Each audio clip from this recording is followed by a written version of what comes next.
Добрый день. Чернобыльская бродяга, здравствуй. Так, секундочку. Как меня слышно, как звук. Сейчас чуть-чуть звук убавим, музыку убавляем. Всем добрый день.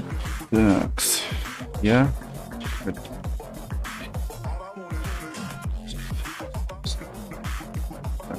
Серега.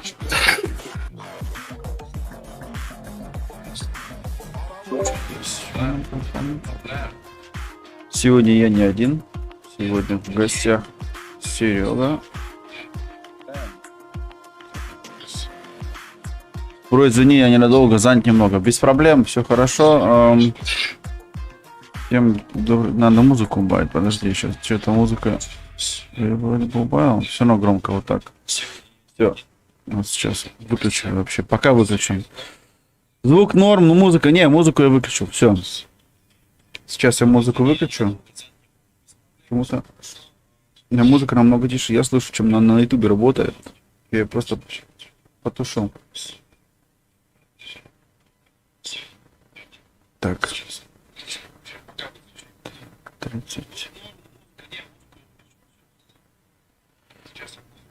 Отлично. Так.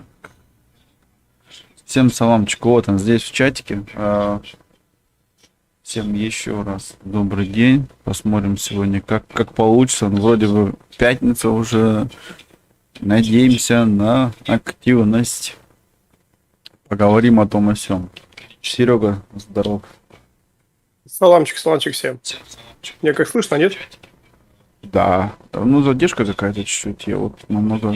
Мы в Дискорде намного дальше через Дискорд другую слышим, чем на Ютубе, потом она пока придет, да?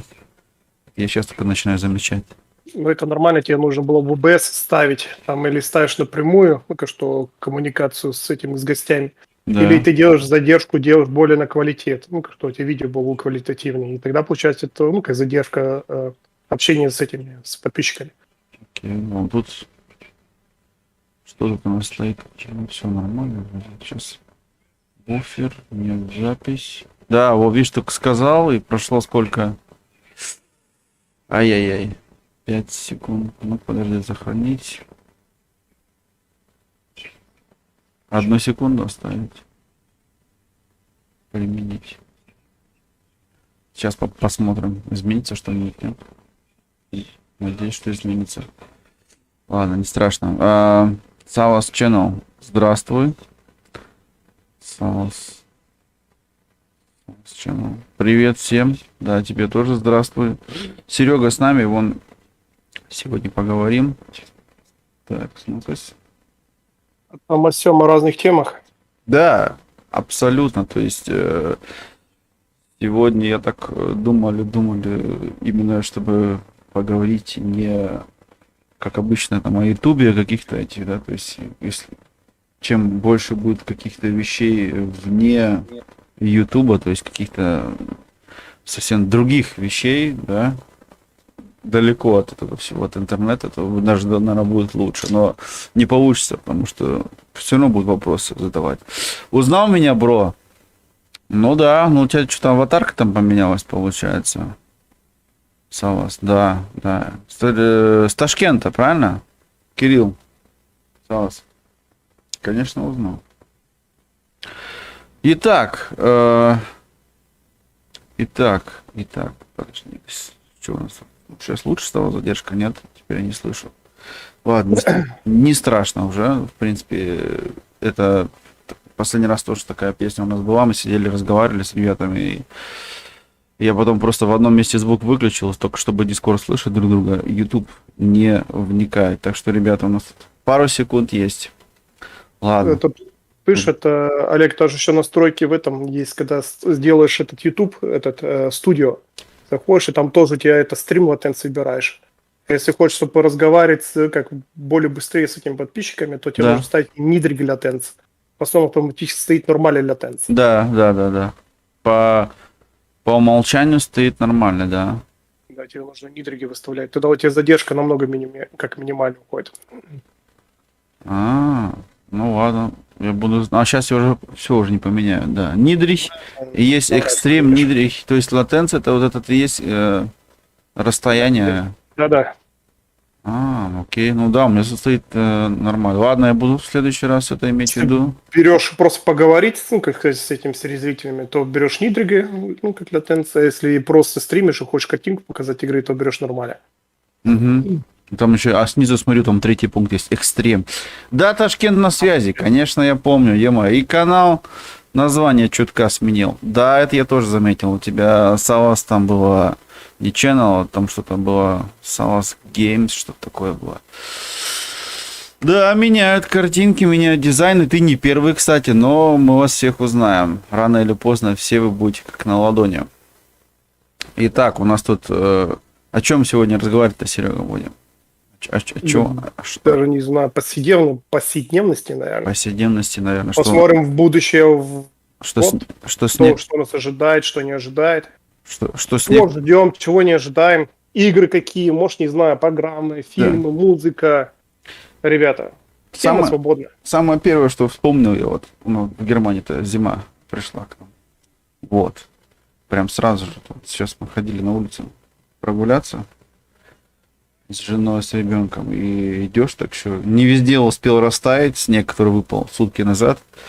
Но есть места, где солнышко падало, прям не очень выглядит, уже серо опять все это. Но есть, где вот солнышко не достало, а теперь прям красиво выглядит, можно записать. Я, к сожалению, не успел вам видос показать, я все записал, смонтировал, но стрим начался раньше, так что я сейчас все это доработаю, и потом это... Базука, привет, Антон! Базукич, Тоха тоже тут. Антоха здесь, да, все здесь. Я говорю, сейчас потихоньку. Вот видишь, сейчас начали стрим, ты мне еще вот такую штучку вот подсказал. Я в следующий раз я тоже должен принять теперь это к сведению обязательно, потому что такие вот разговоры, мне кажется, будут у меня все больше и больше на канале, я уже это чувствую. Расскажи ты, что у тебя вот последние, допустим, 2 месяца произошло новенького, вот до Нового года и вот сейчас вот уже 20 месяцев после Нового года, 23, что интересненького такого у тебя произошло там? У меня лично у меня, появилось 2 новые приставки для моей коллекции, много игр, все обозреваю себя на канале, ребята. Друг приезжал наконец, вот представь себе, сколько вот дружим, мы молодыми, когда еще были, гуляли Новый год вместе, вот еще когда фамилию мы стали, еще ни разу не гуляли, вот приезжал наконец с ним Новый год вместе с праздником, было очень круто. И он мне подарил прям офигенный подарок для него, он привозил тоже. Такого, можно сказать, нового. Да, так, что еще? Как все, как у всех, дети растут, мы потихоньку взрослеем. Дети взрослеют, а мы еще больше взрослеем. Типа такого. А так, новое имя для коллекции, да. Для коллекции, вот то, что я все мечтал, вот 2 новые консоли появился у меня. Да, коллекция, заметили тут некоторые обновления на канале, прям очень рад, и классно выглядит все, и прям аж интересно, вот такие вещи, которые уже в принципе сильно-то никто не знает, не видит, да, уходят от этого всего. У тебя они появляются и, то есть, пополняются, и все в рабочем состоянии можно включить и поехали. Как дела, как настроение? Ну вот сейчас об этом и поговорим. Снег лежит, теперь только начал таять снег. В Ташкенте снег, ну да, в Ташкенте снег лежит, он и тоже всегда теплее. Дела, вот так у нас дела как вот. Серега сейчас вот свое переделал, свои дела, вот мы соединились здесь. Я сегодня вообще руки вверх от работы, взял 1 день отпуска. Ух ты, круто. Да, и сегодня самое смотри, прикол в чем. Ну, об этом я, конечно, расскажу в видосе. Привет, Артинг, привет. Артур, салам, да. Артурчик, да, Артур. То есть я это сделал все втихаря, жена не в курсе была. И утром все, уехал так же, как обычно, на работу, только поехал за место на работу, в фитнес поехал. Позанимался спортом, приехал домой еще, назад заехал в булочную, купил булочек, там, да, все нормально. И четко. Коллегу приходишь, как на радио, просто болтаем. Да, обо всем. Если есть вопрос, Базука, задавай. Вот Сереге задай вопрос, мне задай вопрос. Мы что-нибудь придумаем. Как-нибудь это все на этот ответим на вопрос-ответ. Вот так вот скажем, да. Вопрос-ответы, как многие делают. Ну и вот так вот получилось. То есть что-то работа последние дни была нелегкая, и не одна работа была. То есть 4 дня прям с утра до вечера. Прям все, домой приходишь, тебя вырубает, еще надо смонтировать видос, уставший очень сильно. И я что-то в среду решил, думаю, давай я себе в пятницу сделаю, у нас делают длинные выходные, очень удобно, и ты реально за 3 дня хоть чуть-чуть отдохнешь. 2 дня не хватает, к сожалению. И вот у меня получилось такое, вот, как у нас говорят по-немецки, знаешь, да, lange Woche, наверное, говорят, длинные выходные, и завтра еще здесь мы будем также общаться. Я уже в сообществе поставил. Если повезет еще и воскресенье, то сейчас 3 дня подряд очень много буду я на ютубе находиться. Что это Для себе для YouTube меня. хардкоринг. Да, что для меня тоже редкость, но хорошо. Что у вас? Много Олега не бывает. Давай, Олег, что будем смотреть? Что у вас вообще написал? Вообще у нас как насчет погоды, вроде бы как зима, настроение нормальное, выходные говорят. А так вообще, Серега, у тебя как вообще? Прям как Артур написал, вообще классно. Да вообще по-разному, ребята. То хорошо, то пойдет. То хорошо, А мы то не пойдет. паримся. Не Быт. паримся. Да и все. Да. Сегодня Как? пельмени наварили, пельмени нахавали. Нахавались. Наверное, там И с еще там. лучком, и с кетчупом, со сметанкой. Кто что любит. Ну да, это круто. Прям так. Кто сейчас голодный пришел в данный момент, то есть не смотрите слюной аккуратнее туда. И тут пельмешки тут были. Но я, конечно, не пельмешки, я даже еще и не обедал. Мы очень поздно позавтракали и пошли прогулялись. Прогулка, сколько мне там? 6,5 километров, представляешь? Вот. Жена, я, еще мелкий. Ну и вот теперь прям мне прям аж очень приятно. Тут можно сесть, посидеть спокойненько, ноги гудят, и отдохнуть. Привет, ты что делаешь? О, Василий, привет. Василий, здравствуй. Да, я все о Сереге знаю. Топ челик-коллекционер, топ-контент. Да. Он над этим работает, он знает, что надо делать, и он это делает, и мы будем наблюдать за этим всем. Кто не знает, я специально так вот на фоне еще канал открыл. Тут вот шорты, не шорты, и ссылочка в закрепе. Если вдруг кто-то не подписан, ну, вы сами знаете, там надо пройти, 2 раза лайк прожать, чтобы наверняка. Шутка, конечно. Ну, вот как-то вот так. Ты видел, Олег, новое видео? Шортик по твоему этому более старался делать, по твоему указанию. Наверное, еще нет. Если сегодня он только вышел, тогда точно нет.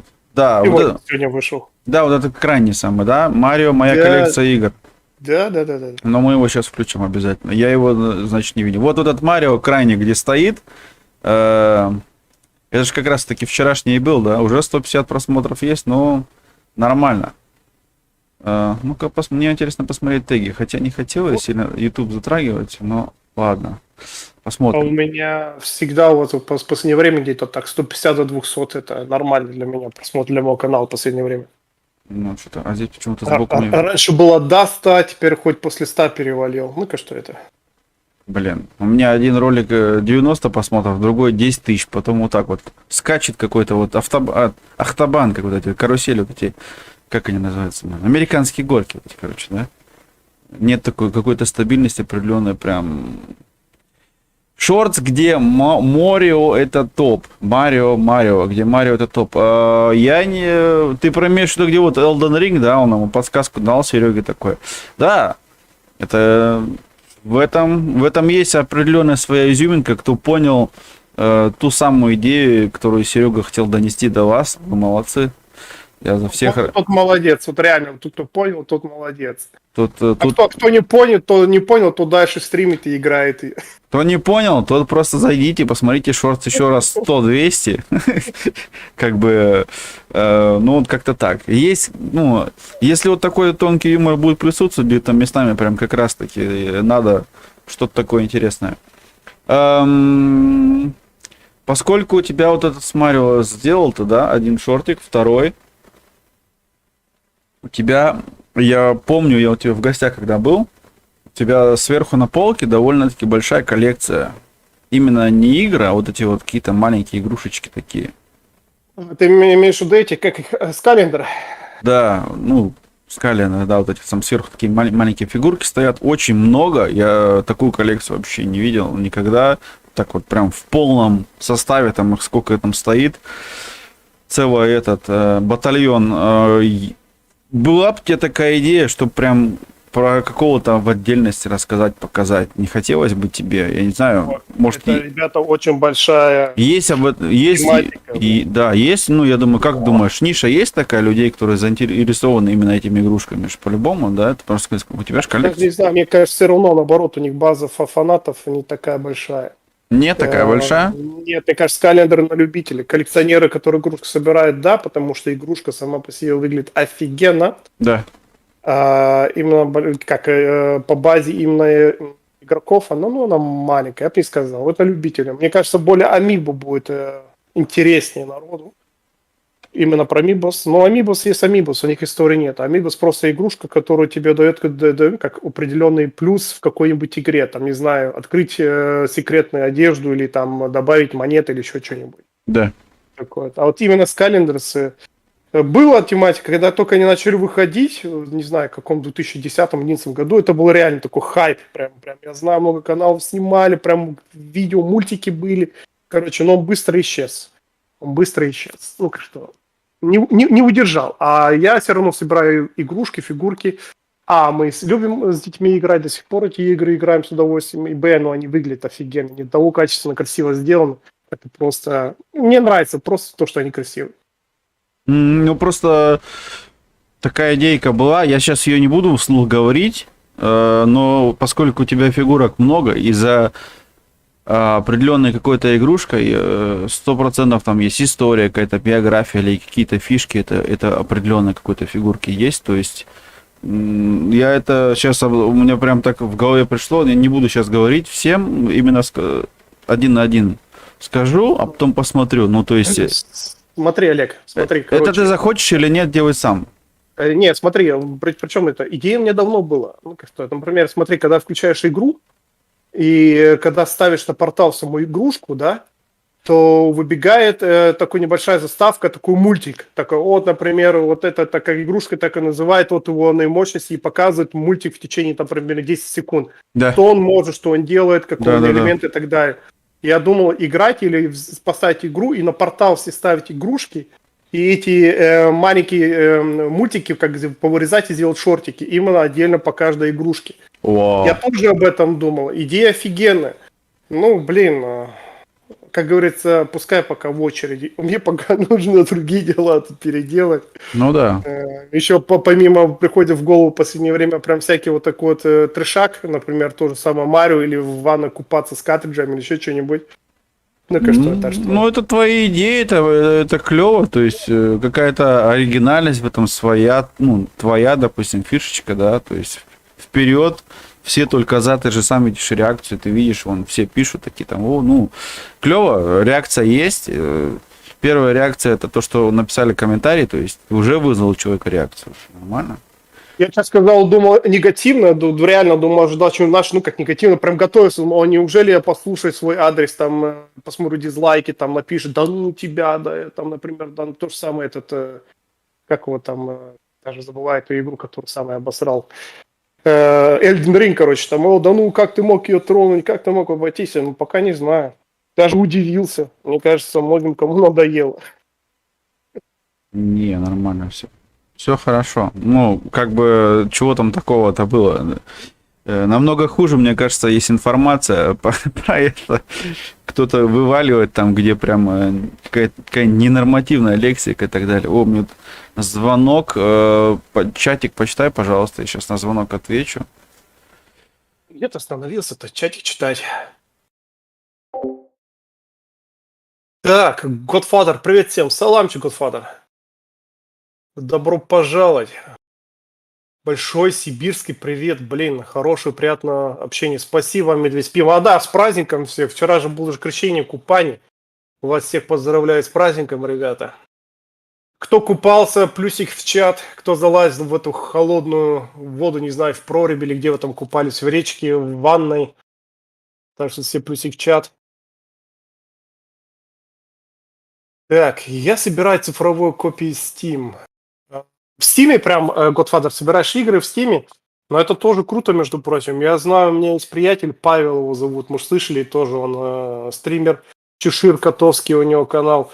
Вот он в основном только игры собирает в Steam, у него там столько много, это офигеть. Так что это прикольно, классно. Коллекционер? Тебе еще... Да, ну оно собирает именно в Steam копии. Ну, кажется, в Steam покупает игры. Да. А если тебе еще Godfather купить Steam Deck и вот с этими вот копиями через Steam Deck играет, то это вообще огонь. Steam Deck я увидел первый раз, я думал, это вообще PSP какая-то, знаешь, такая, как приставка. То, что знаю. Ты видел ее в руках уже как-то? Пробовал такую штучку? Ни разу еще пока не трогал. Я даже ходил в специальный магазин, думал, будет на выставке, чтобы ее хоть полапать.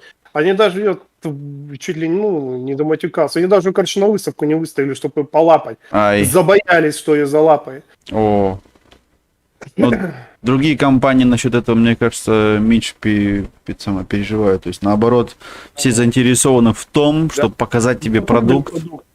Да, потрогали, как она в руках держится, самый этот OLED выставили сразу, как приехал, сразу был распакованный, да. Правда, привязанный, как мы знаем, проволокой. Ну, ты мог его потрогать, поюзать, пощелкать, ну, как говорю, полазить в нем. Да. А тут нет, тут даже так было. Ну, это, конечно, то еще себе. Ах, я Конор, просто сменил ник. Да-да, ты Конор. Конор, что уже второй человек у нас сейчас в чате, который сменил ник. Ребята, у меня теперь к вам вопрос сразу же встречный, пока вы не вышли. Что вас подвергло сменить ник на ютубе? Почему вы поменяли ник? Просто интересно. У меня в стиме 480 игр в Origin, 45 в Uplay, 40, Epic Games 350. Обалдеть. Нифига себе. Миша, я в курсе, что у него много игр, я видел, но чтобы столько много прям. Наталья, здравствуйте. Блин, у меня аж в горле пересохло, я столько игр увидел, все, у меня аж в горле вся жидкость испарилась. Вот сколько тебе времени нужно, чтобы когда-нибудь что-нибудь до конца поиграть? А если еще какая-нибудь игрушка понравится такая одна, и ты прям в нее сконцентрировался, а у тебя еще там, да, 600, когда их все проходить. Олежек, кусь за ушко. Ой, аккуратнее, надо с ушками быть. Давайте не кусаться. Как Майк Тайсон. Да. Сереге тоже ушки еще нужны будут, чтобы на них наушники одевать. У меня не находят на ютубе. Но если на канал, потому что, да, я понимаю, если ты, особенно если какие-то похожие названия будут там канала, но когда километровое такое название канала, я не знаю, но кто это тоже будет не так. Найдут. Сейчас найду, только тебе сказать, не сдаваться, биться. Не сдавайся, Конор, мы сейчас ссылочку тебе в чат поставим, кто никто не знает, пускай посмотрит, найдет. Теперь я не знаю, как он покажет мне теперь новую ссылку, если он обновил канал, название, интересно. Интересно, да. Блин, сколько здесь в списке уже народу, я говорю, вот иногда ты ищешь кого-нибудь, пролистываешь, или кто поменяет аватарку, да, и все. Сейчас я Серегу укушу. Серега, береги ушки. Наталья сейчас тебя за ушко укусит, а потом у него эти наушники, получается, одно ухо будет сползать, потому что полуха нету. Будет, как я играть буду, так как я гамить-то буду-то. Все, придется тебе эти покупать, как эти AirPods, вот эти маленькие наушнички такие, которые прям вставляют вовнутрь. По-английски. По-английски называется не in-ear headset, ну как внутреннее уши. Да, прям что прям туды. Или скотч-помощь, да, такой намотал. Кстати, да, вот казахская сварка изолента. Я давно пользовался, да, ты на скотч мне напомнил. А это казахская сварка разве не проволока? Не, изолента. Проволока, это что жирно будет проволока. Не, а чья проволока, сварка тоже какая-то, говорят, что она проволока? Да, я это помню. Ну, у нас так говорили. Не, у меня до сих пор стоит Конор Труляев. Конор, у тебя несколько каналов, вопрос? Или у тебя один канал? Или мне сейчас что-то кажется? Ужас, ребята, когда еще по 3 канала у каждого, это еще тоже не так просто. Там новая Эм, Ава. Что за Ава? Болячка, типа? Чего? У Артур написал. Да, кстати, у меня новая Ава. Ава это типа болячка? Болячку себе сделал, типа, я не могу. Ну-ка, я что-то пропустил. Я надеюсь, что нет. Может, у тебя новая игрушка какая-нибудь там? Аватарка, аватарка, точно. Арка, Все господи, правильно. я думал, болячка. Да, вот когда не дописываете тоже пару букв, это мы как бы, нам уже далеко за 20, что мне, что Сереге. И видишь, 3 буквы не хватает, у нас уже начались эти самые... Нет, Олег, мы еще немцы, мы с Германии, мы Паника не привыкли к вселенной. этим. Я с такими сокращенными нет, да, я с тобой согласен Абсолютно здесь. нет. Это вы там пользуетесь пожизненно между вами в России. Ну-ка, что это? Ава, там это вы друг друга Но понимаете. Артур же в Латвии живет, Да, мы кстати. уже все, мы уже отсталые с этим. Ты в курсе же, Артур он в Латвии живет, Артинг этот, Латвия? Латвия? Да, нет, не в курсе. Рига, или что, как я помню. Ну, да. Как я помню, да. Здравствуйте, прекрасно, очаровательная. Миш, привет. Я тогда на второе наступлю, чтобы опухло и не слетали. О, кстати, Миша в помощь. Миша прям в помощь. Аватарку он сменил. Да, аватарку. Мы уже, до этого мы теперь тоже уже потихоньку дошло до нас. Да, аватарка, у тебя сейчас цвет чуть другой поменялся. Прям сейчас такой тюркиз, как у нас говорят. И там еще что-то. Да, чаще не меняйте аватарки, название каналов, а то потом я уже так по картинкам смотрю, ну знаю, кто это такой, а тут, блин, потом вас не найдешь или в чат придете и скажете, ты кто такой, я тебя не знаю, да? Ну, Давай, до свидания. да, здравствуйте. Я на своем первом канале поменял 1 или 2 раза, и все, и потом успокоился, потому что это реально, особенно когда вы набираете какую-то аудиторию, приходит к вам, рано или поздно это будет вам только в минус, мое мнение лично. Если кто-то считает, что он поменял аватарку, у него что-то прибавилось, ну, значит, так сработало, это хорошо. Просто я говорю, вот этим по картинкам смотрю, сам подписчиков, на кого подписаны, смотрю, раз. Тут у нас есть пару каналов, которые довольно-таки часто меняли в течение 1 года. И можно так пролистнуть, как бы такой, ищешь, его минут 5, такой, да не может быть, где он же был здесь, да? Да. Трансляцию хотел, если честно, начать на пару минут раньше, по идее. Но потом, перед тем, как сварить кофе, вот у меня тут кружечка такая, начинается как обычно, когда заставляют ноги идти на кухню кофе варить, открываешь кофемашинку, а ее еще надо еще и почистить. Получается, работа сколько легче в Макдональдс съездить купить. И вот так мы чуть-чуть затянули. Но не страшно. Пока время есть, посидим, поразговариваем, пообщаемся, а потом посмотрим. То есть игры играми. Игры вы можете вечером играть, правильно? Серега, я не знаю, сегодня у тебя будет стримчик? Блин, посмотрим, как будем долго сидеть. Там посмотрим. Я никогда не обещаю, я всегда делал спонтанно. Есть настроение делать, нет и нет. Я, кстати, заметил Посмотрим. игрушку Посмотрим. твою игрушку, вот этот Age of Empires. Ничего так. Ой, обожаю в последнее время. Не, так я просто не знаю. смотрю, прям стрим Кайфую вроде по бы ним. немало идет, и прям просмотры на нем подлетели. Прям поздравляю. Ну, не знаю, я начал, мне даже и люди набрались так неплохо, где мы уже толпой, как коп, сидим против друг друга, рубим. Не задумался, почему? Я не знаю. Ну, потому что на каждой своей игрушке есть определенные люди, и если правильно настроил стрим, теги, все дела, они просто по игре пришли, и раз ты сейчас ее периодически включаешь, то... Да, и, кстати, поздравляем, за 500 перевалило, ждали... Фан-база тоже. Спасибо большое, Да. но фан-база тоже, фан-база. Видишь, Всем, люди всем. приходят, потому что фан-база. У этой игры не маленькое поле популярно. Меня даже на Твиче начали, из-за этой игры на Твиче даже начали набегать как больше народу. Вот так. Но я всегда говорил и останусь на своем пункте. Я никогда в жизни не буду заложником одной игры. Если мне эта игра надоела, я перехожу на другую. Например, в следующем месяце будет 3 целых новые игры. И Ой. мне все охота попробовать поиграть. Да, одну даже буду проходить вплотную, это 100% знаю. Вот так вот. Так что все, кто новый подписывается, и там меня начинают, знаешь, напрягать именно только в одну игру. Давай будем в нее, только я сразу отвечаю, нет, я не буду заложник одной игры.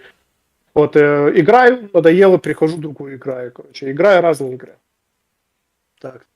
Да-да. Одну игру играть не знаю, я не понимаю и не советую. Скучно. Скучно.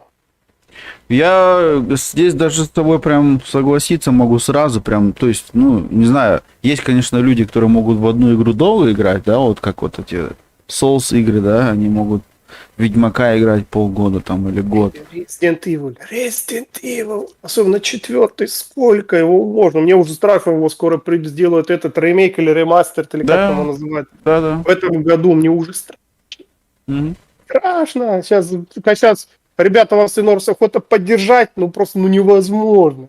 Заходишь, и все 5, и все стримят одного Resident Evil, одного и того же. Ты думаешь, мать твою, Скучновато чуть-чуть, да, так? Скучновато. я наоборот, я не знаю, кто тут есть, это я наоборот к людям бегу, даже сегодня к МП-1 забегал, он даже сегодня стримил финал фэнтези, я же забежал, аж удивился, О, его поддержал, такой лайкосиком отошел, на тебе, чувак, красава, молодец, блин, не, да. давай так дальше, ну, Хорошая, это хорошая штучка. У нас, совсем что-то другое, как говорится. да, всегда, всегда рад, если кто-то начинает какую-то другую игру, которую вообще у него не было на канале, ну и не только там, да, или какое-нибудь другое направление игры, это прям круто. Я сам любитель таких экспериментов, я экспериментирую также с едой, и здесь сразу же вот, что еда, что у меня, посмотрите, ну, конечно, сейчас драйвер гонщик, понятное дело, включил Need for Speed, но я с удовольствием что-нибудь включу такое, вот как вот Бравхала, да, или вообще какой-нибудь там... Я могу Тетрис вообще включу, если надоест все. Потому Ну, что, ну, классная игра, да. я имею в виду, Тетрис у меня был на любом телефоне. Я имею в виду в том, то, что вот не сидеть вот так вот в одно уперся, все получается вот как вот есть товарищи, в одну игру долго играют, у них определенная группа собралась, ты включаешь другую игру, а подписчики ему говорят, а ты это, включи назад ту, которую ты играл, а что это у тебя такое, да? Это будет уже потом чуть-чуть тяжелее. Не знаю, то я это так вижу, я это так вижу. Да, ну, в итоге будет у тебя там, пускай 6 тысяч подписчиков, а на стрим будет заходить всего лишь 10 до 20 человек, а ты не понимаешь почему. А потому что ты заложником до этого был одной игры. Да, Такое это, просто. Я этим так объясняю всегда. ну да. Лучше будет 5 зрителей, но стабильно, да? И Да, так 5, оно и 5 есть. зрителей, 500 подписчиков, нормально такой. Процентуально сходится, все работает. Настоящие люди сидят, смотрят. Миша пишет, если кто поможет сделать очень хорошую картинку в тему моего ника и канала на шапку в Ютубе, на аватарку, тогда сменю. А так пока так сойдет. Я на домашнем сваре сижу. Да, да, кстати, Олег, заходи к нам в телегу, если что, Серега тебе расскажет. Серега знает про твою телегу или что-то, я не в курсе чего-то. Да, пацаны меня там завербовали, у них на Телеграме сижу. А, блин, ты им там про Но- ретро-игры втираешь, поди. Да нет, я Норрис наблюдаю, что там пишут. Там и сразу, говорю, как заходишь, выключает на этот без звука, короче, делай. Они там Норрис такие сумасшедшие пишут по 200 сообщений за какие-то пару часов. А, всего лишь? То что? Да, я не знаю, мне это иной раз я так просто пролистываю, думаю, ладно, Ну только да. самое главное такое посмотрю. Ну, в телегу, если Серега мне на телегу ссылку скинет, у меня телега тоже есть, а потом уже разберемся. Потому что у меня есть Вообще без проблем. тоже группы не одна и в WhatsApp, и в телеге, и некоторые, конечно же, надо. Вот, допустим, у меня с байкерами в группе там сейчас сегодня сам перед тем, как вот мы позавтракали или после завтрака, уже даже забыл. Короче, в течение, я тебе сейчас скажу, в течение 20 минут было 500 сообщений. И вот я вот на 5 минутах участвовал прям тоже активно в переписке, ну, общаемся уже, потому что как бы людей ты уже видишь, то есть реально мы с ним встречались, ну, с людьми в упор, и это нам всем по-другому работает. Но дело в том, то, что есть вот это вот, берешь вот эту собачку, именно твое имя вставляешь, как бы тебя упомянуть, да, и тогда уже, чтобы именно ты видел сообщение, которое тебя касается, так, мне думаю, будет всего легче. Иначе другое все читать просто невозможно, нереально. У тебя нет столько свободного времени, я не знаю. Драйвер, я тебе оставил коммент. Я понял. Все, посмотрим. Как-то вот так. Если что, на канале у меня есть ссылка. А, у тебя в описании есть ссылка на Телеграм, как понимаю, извините, пожалуйста. Так, сейчас я уберу свою камеру, чтобы она тут моя физиономия не мешалась. Включим Серегин. Включим шорт. Вот. музыка уже правильно. О, смотри. На столе на бильярдном опять разложил, да? А у меня используется и как и игровой Да, стол, и как тебя- рабочий стол. Игровой, рабочий, хромакей, все сразу, да? Да. Еще и зеленый хочу, если что, как научусь это зеленый выбирать и добавлять что-нибудь другое. Там. Ну да, Там- так тебе... Ты можешь как на телефоне хромаке сделать фильтр. Все, у тебя там будут просто игры в воздухе как будто. Или фон какой-нибудь поменяешь, да? Офигеть. Ну круто. Не, ну Марио такой... Кстати, вот я на него сколько раз смотрю. Сколько он... габариты Марио? Размер. Какого он размера? Ну, вот смотри, у меня видео есть с ним. Ну, там я не видел... разрывается. Видел, Ну, не видел, знаю, сколько, 50 с чем-то сантиметров. да, ты видео говоришь, что он там не маленький, все, я что-то уже забыл, ну, из 50 этого... чем-то, или 57, или 56, что-то такое. Почти метр, вот скажем. именно наверное, маленький. скажем. Обалдеть. Метр с кепкой, или как Интересная правильно история. называют. Да, метр с кепкой. Кстати, знаешь, в чем прикол? Вот я же работаю в индустрии по железу, там все, металл. И вот у Марио штаны вот эти синие, да? У меня как бы вот такие же самые ляцхозы на работе. Ну-ну. Один в один. И получается, я такой ходил и говорю, блин, мне вот такую красную кепку одеть, бороду сбрить, усы оставить, да, и все, Марио готов. Прикол будет. Ну, а что, возьми, замути, прикольнись. Я думал, с работы как-нибудь в одежде прийти, но это когда борода будет уходить, я так, наверное, сделаю. Но мне надо кепку такую где-то родить. То есть у меня есть шляпа, вот эта черная, я шляпу покупал специально, когда ездили. Амазон помощь, их там продается. А я в Amazon вообще не дружу. Я вот на eBay посмотрю на всякий случай. А я, наоборот, Амазон, как говорится, коншверндрал. М. Офигенная вещь. Не, я как-то его стороной обошел и даже не хочу начинать. К сожалению, не знаю, или к счастью, не знаю. Один так. И есть тут несколько людей. И самое главное, мне уже хорошо, что я на Zalando ничего не покупаю. Это уже плюс. Так. Соляндо без меня справляется. Тут уже. Да. Без меня Соляндо лазит. Да. Не, я работал на почте много лет и пакеты эти разносил. С женщинам и не Нормально. только. И насмотрелся всего этого. И просто уже, знаешь, при виде одного пакета ты уже понимаешь, что этот пакет ты сейчас видишь, утром отдаешь его, и вечером тебе его назад забирать надо будет. Потому что люди открывают, распаковали и назад забирайте. Все, мне не нравится. Ужас. Так, что я хотел сделать? Я хотел сделать рамку. Так, хоба. Итак. Не, вот так вот сделаю. Смотри, я сейчас на весь экран буду. Не, прикольно. Идейка, смотри, всем зашла. Реально. То есть с играми-то тоже и взялся, вот обдумал все это дело. И правда, я вот об этом сейчас только вот почему-то сказал тебе на стриме, да, об этом никогда не задумывался. То есть у тебя на бильярдном столе как раз-таки та самая зеленая ткань, как на хромакее. Только просто что надо свету подать, она будет зелененькая, то есть у тебя все хромакей есть, если будешь что-то делать, можешь потом в программе доработать, обработать, и в принципе фона не будет. Прикольно. То есть Для этого мне нужно опыта, как говорится, как у бешеного этого, да? да, конечно. Это опыт. Век живи, век учись, и все равно помрешь сам знаешь кем. Ютубером. Нормально. Хитрый так, обошел боком. Нет, смотри, просто вот я сейчас смотрю, когда он так крутится, клево. И представляешь, если бы тебе здесь надо всего лишь сделать 3 вещи. Много света подать со всех сторон на зеленую ткань. Ну, то есть там тебе надо было бы 2-3 прожектора поставить света, чтобы вся зеленая ткань хорошо освещалась, да. И потом берешь, соответственно, постпродакшн на доработке, там зеленый фон убираешь, то есть тебе можно было бы сделать, как будто, там или небо сделать, или просто пространство пустое, то есть у тебя как в 3D эти игры, карусель, знаешь, в воздухе крутится вокруг Марио, что-то такое. Я имею в виду, уже фон есть. Но у тебя, я не помню, у тебя же не было хромакея, да, так изначально? Самого? Нет. Пока еще нет, короче, понятно. Нет. Всё. Пока нет. Проблема только одна со светом, да, вот когда работаешь Свет, с играми, да. у них гланц, вот от игр, вот эта обложка, у них гланц сильно высокий. И каждый свет, который попадает, Да. он сразу рефлектируется как зеркало. Просто зеркало. И Да. вот с этим я до сих пор, я не знаю, я уже с всякими этим экспериментировал. И такой свет, и такую лампу, и под разными углами. Я не могу убрать вот этот вот рефлектирующие вот эти эффекты. Не могу убрать, они мне постоянно мешают. А когда ты камеру проводишь, и рефлектация проходит, как говорится, по игре, он закрывает полностью игру, и ты не можешь понять, что там за игра лежит. Ну, как полностью закрывает вот этот свет. Ну, я тебе потом покажу, как делать.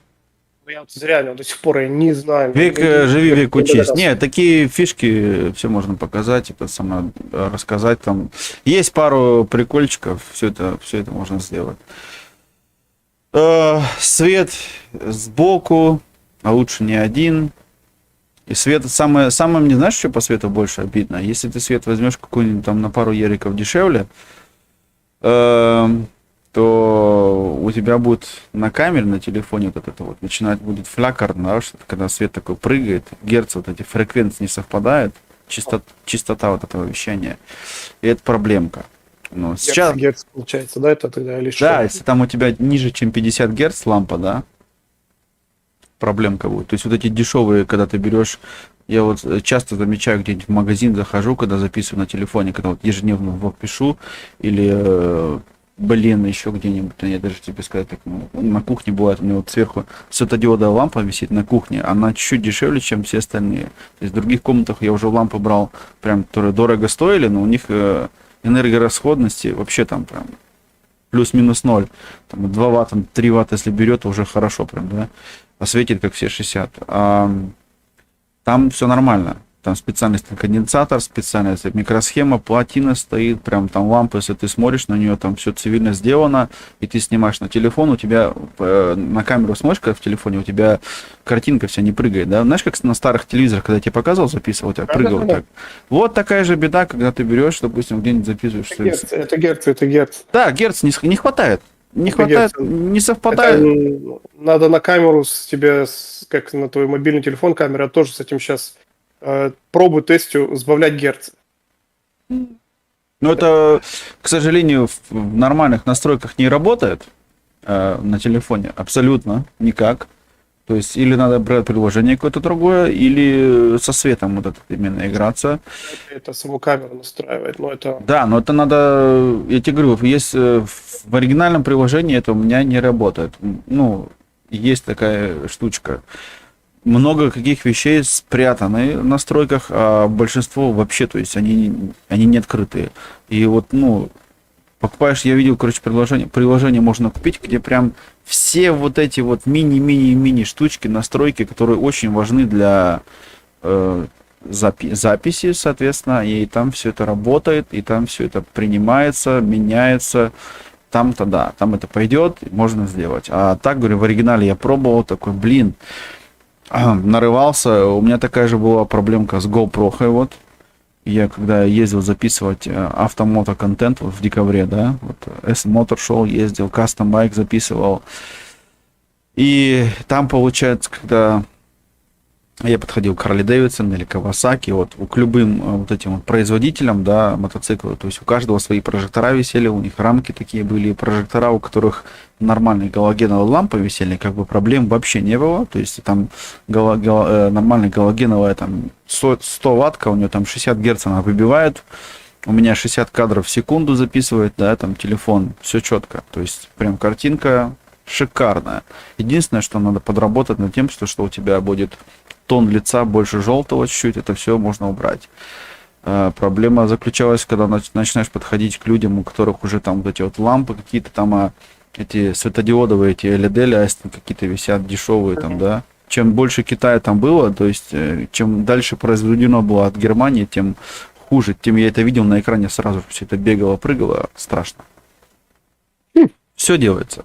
Я сам пошел я не знаю, по какой линии, то есть меня заманили, показали, мне так чуть понравилось это все. Но, к сожалению, я, видишь, как сижу, вот у меня фон, сейчас видишь на ютубе какой, да, у меня вот как есть. То есть спереди просто вот это кольцо, лампа, как и у тебя, один в один у нас лампа с тобой, да.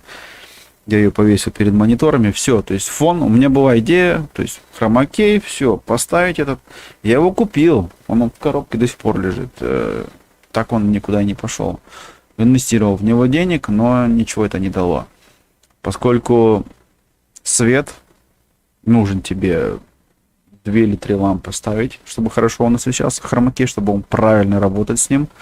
и кроме света место. Ну, то есть определенное расстояние от лампы до зеленого, определенное расстояние мне нужно как-то удерживать. Не работает. А я еще такой взял, его на кресло можно прямо одеть. Можно было бы как-то все, но я посмотрел, сколько мне сейчас все на лампы отдает. Потом эти лампы все опять это электричество. Нет. И так долго я все равно не буду этим, ну как сказать, у меня больше контент он сейчас вот такими штучками, то есть некоторые прям у них, как сказать, тема номер один, чтобы все поставили, там все это освещается, хромакей красиво, я что-то не знаю, у меня до этого через программку это все убиралось, задний фон. Если я буду так вот стрим включать, как сейчас, то есть я могу в Дискорде включить, Дискорд камера может убрать мне фон, правильно? Все работает. Если нет, так нет. А прям вот хромакей, говорю, вот остался, я его купил, попробовал, поставил, включил мой свет, который у меня уже есть, и понял, что ничего с этого нехорошего не получится. Нашел лампы, которые мне нужны покупать. Их, во-первых, здесь даже ставить негде, потому что у меня не отдельная комната, как у некоторых там стримеров вот этих уже, да, то есть нету вообще такого. Когда-нибудь, может быть, будет, но сейчас-то нет. Я сижу в таком маленьком... Это отдельная комната. У меня, ты видел, у меня отдельно своя комната. Да, отдельная комната, но по расстоянию все равно мало, но хотя у тебя то, что отдельная комната, тебе со светом хорошо, то есть ты можешь поставить лампу вот этих, проинсталлировать, прикрутить так, что ты, допустим, пришел, на розетку там, допустим, бам, они у тебя все включились, отделал себя и поехали. То есть у тебя насчет этого попроще чуть-чуть. Включил себя, ослепил, такой весь слепой. Да, ты включил стрим, проходит 2 часа, идешь к жене, она говорит, блин, ты где так загорел? А ты говоришь, а я на малерку летать успел. Ну, соляриум. Солярий, да, солярий свой. А думаю, а счетчик такой крутит такой, да? Ваш, говорит, солярий нам дорого в месяц обходится, давайте без хромакея. Стрим включай, Серега. Останавливается. Да, тебе...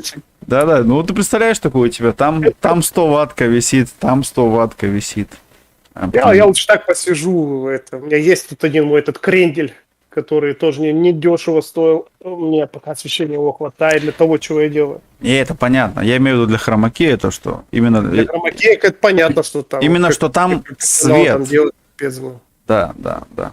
Именно там с этим светом проблема. Я думал, у меня есть свет, мне хватит его.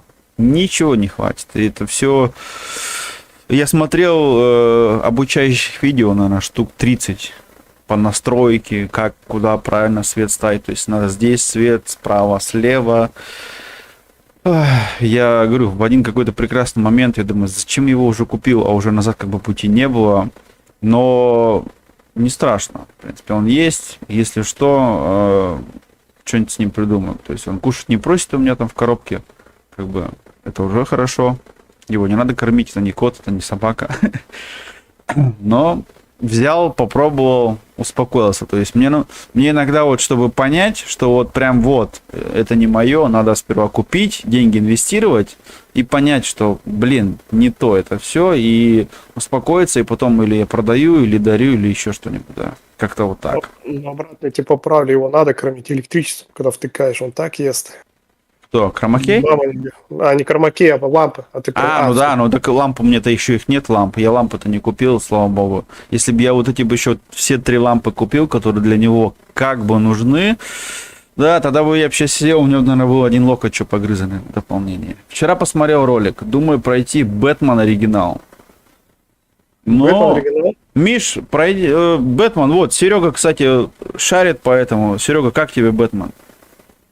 Именно какой? Бэтмен какой? Это, который вот этот был последний, этот, про Сити, что там Сити было, как оно, Вархам Сити, или как он там называется, я забыл уж точно. Скажу, новые, которые Бэтмены выходили, игры все, они все более-менее, можно сказать, путевые, неплохие. Там есть по истории, там одна чуть лучше другой, ну... В итоге они все неплохие. Архам, да, она нереально неплохая. Архам Сити, да, вот. Короче, вот... То, что вышли вот новые, извините, перебью, то, что говори. новое про этих супергероев, когда Бэтмена типа убили, и вышли тут новые супергерои, блин. Там, как их называют, Arkham Knight, я не знаю как-то, ну, ты поняли, короче, про этих новых героев там. Там вообще полная шляпа, что я, как говорится, заранее знал, думал, и со старта даже эту игру и не брал. И это оправдалось, что эта игра фигня. А так Ну, Бэтмена, да, играть можно, они реально неплохие. Даже хорошие загадки там есть. ну вот видишь, то есть, если есть таков интерес, в ролике такое название Batman Origins. Я, к сожалению, Миш, поэтому не шарю. Вон Тимыч шарит, Серега, они знают, что такое там Бэтмен, вот это вот все. То есть, это да. Как бы, если тебя заинтересовал сюжет, заинтересовал ролик рекламный, они стараются, они делают этот ролик таким, чтобы тебя прям заманить, замануха. Все это у тебя получилось, точнее, у них получилось сделать замануху, да, то, ну, почему нет? Нравится, вперед, то есть, какие проблемы? Сделай игрушку, если она у тебя уже есть, там, поиграй, включи стримчик, посмотрим. Я вот смотрел, ну, Тимыч играл, кто? Даня Везинич играл. Да много кто играл, блин. Даже Чеканок включал Бэтмена. Не, ну, Бэтмен реально плохой. Ну, Бэтмен даже очень интересно поиграть. А так, да, ты согласен, надо включить и посмотреть. Вот даже вот, как там игра-то выходила, на которую все ждали, там, который полуголый там бегал, выглядела атмосфера, как у Aliens ты играешь. Господи, еще вылетело ну-ка, из ну-ка, головы. ну-ка, скажи. Это игра, блин. Вот вылетело из головы, и все еще не вспомню. Короче, тоже она вышла, он в пати Xbox я включил, поиграл раз, вроде бы неплохо. И не то. Второй раз играл игру эту, блин. Того такая плохая. Там все напоминало вот все, что ты делаешь, что ты куда-то что-то втыкаешь, за какие-то писюны там держишься, тянешь, все на тебя белая каждая ерунда брызгает. Окей. Я так думал, твою мать, не, эту игру я ж точно до конца не выдержу играть. И, как говорится, в 2 игры вроде бы 2 раза постримил, и все. Я даже до сих пор эту игру не трогаю, и даже стер у себя с Xbox. Ну-ка, что это? Ну она у Том тебя, то есть у тебя эта плохо игрушка была, по-моему шел. она у тебя была не диск, а как виртуально куплена на платформе. Да, но ее можно было, она была за бесплатно Xbox пассе, она была бесплатно раздавалась. Ну-ка, что это? Да. И, по-моему, Тоха до конца прошел. Я сейчас уже даже смотрю у себя на А канале. название ты не помнишь, да, его? А я смотрю еще на канале, как она называется. Ну давай я сейчас включу вот в трансляции. Ты проходил на трансляции? Да-да, я даже сейчас уже включу. Сейчас вот Кризис, God of А War. вот Скорн, вот как это называется. А, это фуй. Да. Вот Фуй. это. Да, Короче, как я говорил, 2 стрима у меня сейчас вижу, 2 стрима. Один я постримил 2 часа 12, а другой стрим пар 2 я выдержал час и 9. И я выключился, сказал, нет, все, ну-ка, вот, хватай. вот давай, раз ты как игрок со стажем против меня, ты не выдержал. Смотри, я тебе сразу же, мне прям надо теперь высказаться быстренько, пока не забыл. Смотри, Давай. я не знаю, кто, откуда, чего эта игра там родилась. Короче, она сегодня на завтра 20 человек включили ее. Будь это Elden Ring, будь это Far Cry 6, моя любимая игра. Это закастишь, да? И так же самое этот Скорн. Вдруг откуда ни возьмись, у каждого второго этот Скорн скучновато. Вот, Тимыч пишет, скучновато. Я не знаю, Тимыч, скучновато нет, но я помню тот момент, когда было 20 стримеров, прошло сколько? 3 месяца, 4 месяца, ну максимум 3 месяца, мне кажется. 20 каналов, у всех Скорн, они вот этот вот загадка, я помню, я к тебе зашел, ты там вот эта загадка, там камешки вот эти вот, что-то там в начале. Да. Господи, блин, там начали рассказывать, там, ее сколько-то там делали, чего-то строили, блин, первый раз это слышу.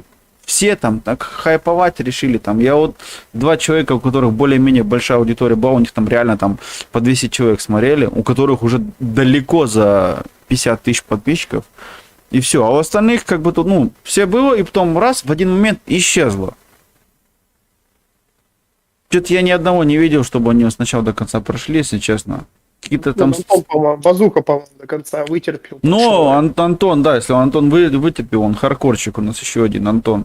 Просто, блин, я не знаю, ну, какая-то штука, там, вот она там долго там делалась, там это то, все, блин. Вообще, Такое говнище. Ну, она реально, ну, извините, я буду говорить как есть, но она выглядит, ну, как порнушка. Ну, просто в стиле игры. Вот реально, ты за что-то тянешь, где-то что-то подсасываешь, трогаешь, нахлобычиваешь, пальцы пихаешь, кулаки в что-то вставляешь.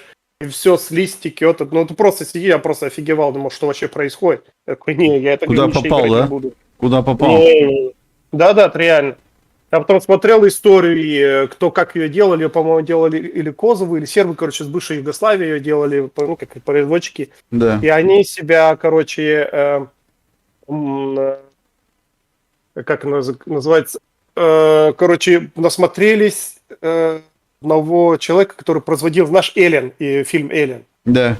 И у него есть «Элен», типа как книжки или, как говорится, выставка, картинки. Он рисовал «Элен» типа таким, как и делалась эта игра. Знаешь, типа представление о Секасе именно вот так вот, знаешь, как Да, типа да. в стиле «Элен». И они вот этим мотивировались и сделали вот наподобие вот этих вот рисунков, вот эту вот игру. Там даже и есть некоторые моменты, где показывается, ну, как что даже откровенное, там есть такие статуи стоят, и там это показывается. Ну, это, ребята, ну, не знаю.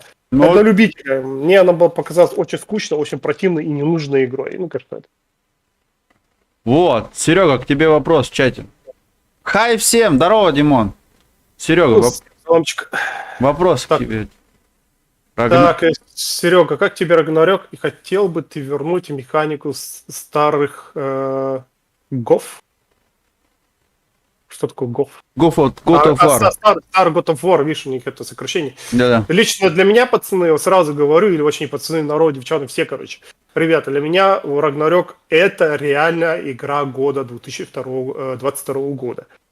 Офигенная механика, офигенная история, не скучно, боевка, все классно, даже некоторые там хаяли ее, там то, что, например, ты мог за пацана поиграть. Мне за пацана сильно понравилось играть. Там, конечно, мне были некоторые нюансы, что, знаешь, маленько могли получше сделать эту боевку с пацаном. А во все вот эта история все сделано. Да, там были повесточки, там сделали Ангроба, она сама по себе, она белая, как снег, и красивая. Ну-ка, что это? Ее сделали там азиаткой, какой-то африканской азиаткой, короче, такое, да? Есть маленькие повесточки, но сама игра-то реально офигенно. Сделали как есть, что, например, то же самое Один, лжец, там, например, Один,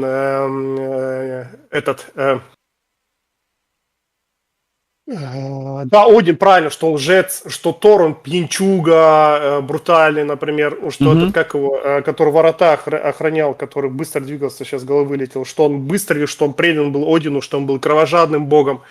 Короче, они все сделали по топу, для меня это реально классная игра. Хотел бы вернуть старый God of War, честно сказал, нет, я оставил, как она есть. Мне очень понравилось. Старых богов я всегда могу в любое время достать свой PlayStation 2, включить, поиграть, поностальгировать. Мне все, как она есть, она мне понравилась абсолютно. Офигенная игра. Ну, то есть, это тот самый случай, когда ты, скажем, получилось сделать людям эту игру, и ты такой, ну окей, нормально сделали, я рад, и я не против, как бы, да, потому что обычно происходит как? Делают вторую, третью часть, или ее там поливают с ведра, или чересчур возвышают, да? А здесь Да, получается, то есть и первое это нормально, и вот этот Рагнарёк, который тоже там пытались хайпануть некоторые люди, тоже тебе как бы зашла, да? она сильно, ну, как, мне, говорю, даже зашла, мне первая часть зашла, и вторая зашла, вот этих Да, боевки, ну я имею в виду. там этих берсерков, все классно сделано, реально, истории, рассказы, там, призраки, просто мифология, она просто классно все это все сделано. Я от одного боялся, что вот они запихают в эту игру, прям говорили слухи, что они туда столько ЛГБТ нафигачат, что Да. даже сын будет от Кратоса, блин, отрез, что он будет просто задним приводом каким-то, да? Я уже рад был, когда сделали грубо белое, не белое, а азиаткой там какой-то темнокожей, что это жена. Я даже был рад, что так, что главное не сильно много ЛГБТ туда напихали. Что жена Вот не так. муж. Да, что он у него все нормально, короче, даже с ЛГБТ они не переборщили, а сделали, как говорится, есть маленько, но это, как говорится, терпимо. Но сама как игра это сделана, закрасила все абсолютно. Ну, сам понимаешь, в некоторых странах у них было очень много проблем, то есть она бы была там недоступна, запрещена и т.д. и т.п. И зачем терять аудиторию? То же самое Китай. Ее сразу там закрыли бы. Да, ну это Если превышили бы, да. стран очень Да, много. Хельман, да, вот как правильно, вот как он называет. Ну, так что я всем советую, блин, кто бог войны Рагнарёк не играть, бегите, покупайте. Даже я играл ее на Xbox, я уже чуть не заговорился, PlayStation 4 Pro я играл. Она Да. работает хорошо, даже в сравнении с PlayStation 5 и PlayStation 4 Pro. На графике они сильно не отличаются по FPS, она нисколько не уступает. Так что можете спокойно даже брать PlayStation 4 Pro. Очень, очень вам порадует эта игра. Это новая игра на PlayStation 4 тоже вышла? Да, у меня пятерки себе. нету, я проходил на PlayStation 4 А, Pro. да, у тебя же этот Xbox, да, этот, Series. Series X, да. Да, Series X. Я вот недавно видел такую, у тебя черненькая консоль, а тут беленькая какая-то была. Я вообще такой, что такое? Я думал, вот это опять какая-то Soundbox. Оказывается, это тоже этот Xbox был, консоль. Типа они бесконечны или наоборот? В блокноте прописывал. Да, круто, не, я просто не ожидал. Насчет PlayStation 4 Pro я вот тоже думал, но как-нибудь надо будет такую консоль мне все-таки, наверное, дополнить. То есть у меня только 2 тройки, но 4 Pro, прям уже много кто прям говорит, ну, бери, и ты сколько раз мне уже говорил. И большая такая библиотека игр, там очень неплохих даже есть. Так что супер. Это не реклама PlayStation, ни в коем случае. Не воспринимайте люди это как рекламу на PlayStation. Я, наоборот, в последнее время, ребята, PlayStation очень-очень редко хвалю. И наоборот, ее в последнее время хаю как бесполезная консоль. Последних, не знаю, лет 5, наверное. Честно сказать. Так, ну, это мое мнение. Каждый там, кто любит PlayStation, тот за PlayStation. Я борюсь за хорошие путевые проекты, за хорошие игры, без разницы, на какой платформе они выходят. О, базука тебе на 5 надо брать. Ну, надо, не надо, это вопрос такой личный, риторический. И по финансовой части не каждому 5. 5 она стоит, да, еще же новая, как бы, самая последняя. Ну-ка, давай, без проблем, надо брать. Только скажи, зачем мне надо брать? Для чего? Для чего она сейчас нужна? Я удивился, что Рагнарёк на 4 вышла. Ну, я же я вообще там не в теме из-за этого. Я думал, эта игра вышла только на самые последние какие-то там консоли, да. Сейчас много проектов будет выходить, даже новых игр, мало которые будут выходить, которые только будут на PlayStation 5. В основном они выходят и на 4, и на 5. Или то, что я угораю всегда с PlayStation 5, выпускать игры PlayStation 5 эксклюзив. Выходит только на PlayStation 5 и PC тоже. Надо наконец объяснить ребятам, что PC это тот же самый Microsoft это тот же самый Xbox. Ну ладно. Ну да. Но это все равно считается типа PlayStation 5 эксклюзив. Знаешь, ну это просто, ну ладно. На PlayStation 4 они все время шли 2 путями. То есть я когда помню, купил 3, и этих игр не было на компьютер. А вот которые на Xbox были, на первой Xbox One игры, они были на компьютер. Потому что да, это... Тоже делается на PlayStation 5 и к PC.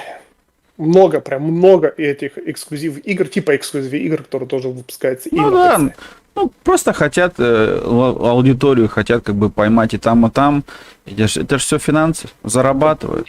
Они почувствовали, когда они последние эксклюзивы слили, ты же самый бог войны, не Рагнарёк, а первый бог войны, да? Да, а еще даже первый? Ну, новый, который был до этого, просто Рагнарёк, как не Рагнарёк, просто бог войны, короче. И когда, да не только там Last of Us, когда выпустили на ПК и увидели, что это очень зашло хорошо, а FPS лучше, все лучше, на все просто игра лучше ушла, чем на самом этом. Да. Ну и фан-база появилась, это, конечно, PlayStation, да правильно, PlayStation будет Sony сейчас хвататься за этот момент, ну как, зарабатывать деньги. Деньги-то неплохие рубанули все равно. Ну да. Поэтому почему отпускать, да, как говорится, шансы. Ну, так что такой эксклюзивность, можно сказать, уже, ребята, ее и нету. Может быть, но будет реально мало. За год можно будет пересчитать реально на пальцев на одной руке. И только будет ходить только на PlayStation 5 и ни на какую больше. Но это обратно вам никто не дает гарантию, что эта игра не появится через тот же самый год на тот же самый ПК. Вон, Тимыч написал. Эксклюзивы PlayStation выходят через время на ПК. Да, Тимыч, так она и есть, абсолютно. Ну, потому что тут дело, как бы, раньше было дело принципа, а сейчас дело такое, надо заработать денег. Вот, я думаю, просто они по финансовой части, зачем они будут аудиторию людей, которые хотели бы поиграть на компьютере, этих людей терять? Зачем? Ну, то есть, тут такой бизнес-план. Просто сели на митинге, обсудили, надо заработать денег еще и в этом месте. То есть, раньше это было Xbox, а теперь они такие, ну, плойка, что... Не будем отставать от толпы. Деньги заработать это раз, а второй раз. Эти же игры, которые выходили на PlayStation, на ПК, они намного лучше идут, потому что ПК до сих пор самая лучшая игровая платформа, самая сильная. Это ПК. Все, об этом даже спорить не будем. И ПК, конечно, у нее на все игры будет идти намного лучше. Стабильный FPS, графика топ, просто лучше. Все. Тут даже, как говорится, об этом разговаривать. Кто-то еще в этом спорит, ну не знаю. Тот просто... Теперь еще начали, которым заняться нечем было совсем, или что-то не успели сделать, или подготавливать народ к чему-то другому. Начали вот эти вот ремейки штамповать, вот эти вот ремейки, ремастеры, Ой, там, я не да. понимаю. Вообще себя над тем это ремейкер, мастер или Director's Cut. Я не знаю, я уже слышать это не могу, блин. Копирка такая. Это, Просто не знаю уже, как это сказать. да и непонятно, ну как бы поначалу, ну, весело было, а потом я такой говорю, ну что-то, я не знаю, прям. Не, То ну есть- обратно смотри, Олег, если бы они выпускали вот эти ремейк, ремастеры, там реально те игры, которые заслужат это, которые заждались, да, вот, например, вот выйдет скоро Dead Space, Да, вот первая часть ремейк выпустят. да. Это где скажу, вау, наконец-то ее сделали, потянут FPS, играть будет лучше, интересно добавить какие-то А, ну то новые есть элементы. ожидаемо уже, что там. как бы. Наконец, ожидаю, я даже с удовольствием кого-то посмотрю. Я сам со старта не буду брать, но кого-то с удовольствием посмотрю на стриме. Кто-то Да. из наших ребят будет стримить, да? Но я уже боюсь, я еще раз говорю, вернусь назад, я уже боюсь, когда выйдет Resident Evil 4 ремейк опять. Да, опять, в И том-то вот и так дело. уже. Их Да, сколько этих опять. четвертых? Опять. И 25. будет сидеть играть, эти игры будут сидеть играть, облизывать, вылизывать. Ну, а что, а мама с Марио скоро опять сядем в туалет, и Марио принесет мне опять бумажку. Ну да, по-любому принесет. И не одну. Я тебе целый рулон отправлю по почте. Я же на почте работаю. И очень тем более как-то так. Ремейки старых игр я поддерживаю, так как старые игрушки не всегда идут. Окей. Кто в чате, вот напишите в чате, ребята, кто играл Dead Space? Я потому что видел, у кого я видел ее? У нашего Golden Fox, скорее всего, видел. Я не помню, кто-то еще играл. Кто? В последнее время только стримит Бог войны, если не ошибаюсь. Сейчас да. Не, он до этого у него и Mass Effect был там, и Dead Space, что там только не было. Ну, такие игрушки, которые этот... Я так зашел, посмотрел, ну, хорошо, как бы. У меня и времени столько нету, и некоторые игрушки смотрел, они местами мне были до того скучны, мне терпения б не хватило, да, я не знаю. Ну, опять же, это сейчас скажешь, там кто-то скажет, да нет, хорошо, потому что это все, как этот Денчик у нас говорит, на вкус и цвет все фломастеры разные. Тут Да, это Тяжело, сейчас ты будешь говорить, Рагнарёк хороший, я буду сидеть, говорить такой, ну, Рагнарёк, хрень, А это не- хрень какая-то, я же в Need for Speed как бы ездил, да? точно. Да, это на любителя. Это тут А реально тяжело об этом, как... О, играл ты Dead Space, все, супер. Будет сложно пройти его на харде на 3 части на пацифисте. Вот, видишь? Ну вот сразу понимаю, что вот я сразу по чату вижу, что вы в теме. Я говорю, удачи всем, пошел работать. Все, давай, удачи, Димон. Давай, жесткого тебе пердолинга. Да, чтобы прям нормально там все было. Хорошо, ребят. Всем пока. Игры, да, это классная тематика. Игры, люблю игры, блядь. Такая штука, да. Но смотрите, игры играми, есть еще и другие вещи, не забываем. Серега вот кроме игр теперь все, взялся за шортс крепко. Плюс, сколько раз мы говорили, теперь он еще, ну, кроме шортсов, вот эти... Мне нравятся, вот честно скажу, вот эти вот видосы, вот, 15-минутные, я тебе про них миллион раз говорил, и потому что это реально тот самый контент, который будет еще смотреться. Я в этом вижу будущее. Оно у всех есть, у каждом канале есть будущее, и у тебя я тоже вижу в этом будущее. Сейчас просто вот ты начинаешь дорабатывать какие-то еще шуточки вставлять. Вот. Ну, то есть, пошла массовка. Пошла жара, да? Пошла жара, да. Такие, представляете, такое, вот мы сейчас сидим, такие все тут шуточки шуточками. Стрим закончится, Серега сидит такой в зале на диване, семечек пощелкал. Так, сейчас сценарий накатаем на завтра. Вот так. Как У него сценарий есть. да, можно- идеи, да. как к тебе приходят какие-то определенные идеи, можешь поделиться, если не секрет. Если секрет, лучше промолчи, если не хочешь кому-то рассказывать, просто оставим это, закроем тему. Ну Еще просто, раз вопрос повтори. ну как к тебе приходят те или иные идеи, когда вот, допустим, ты пишешь там шортс. В основном или я занят, там, обед варю, или спать ложусь. Всегда, как говорится, не в те моменты, когда я свободный. Там, где приходится мне бросать, я серьезно, мне есть книжечка, ручка. Я просто начеркиваю, что я хочу, что я придумал, короче, вот так, чтобы быстро не забыть. В основном тогда, когда я что-то, как говорится, завлечен чем-то, в основном каким-то другим хобби, и мне такие вот идеи какими-то приходят.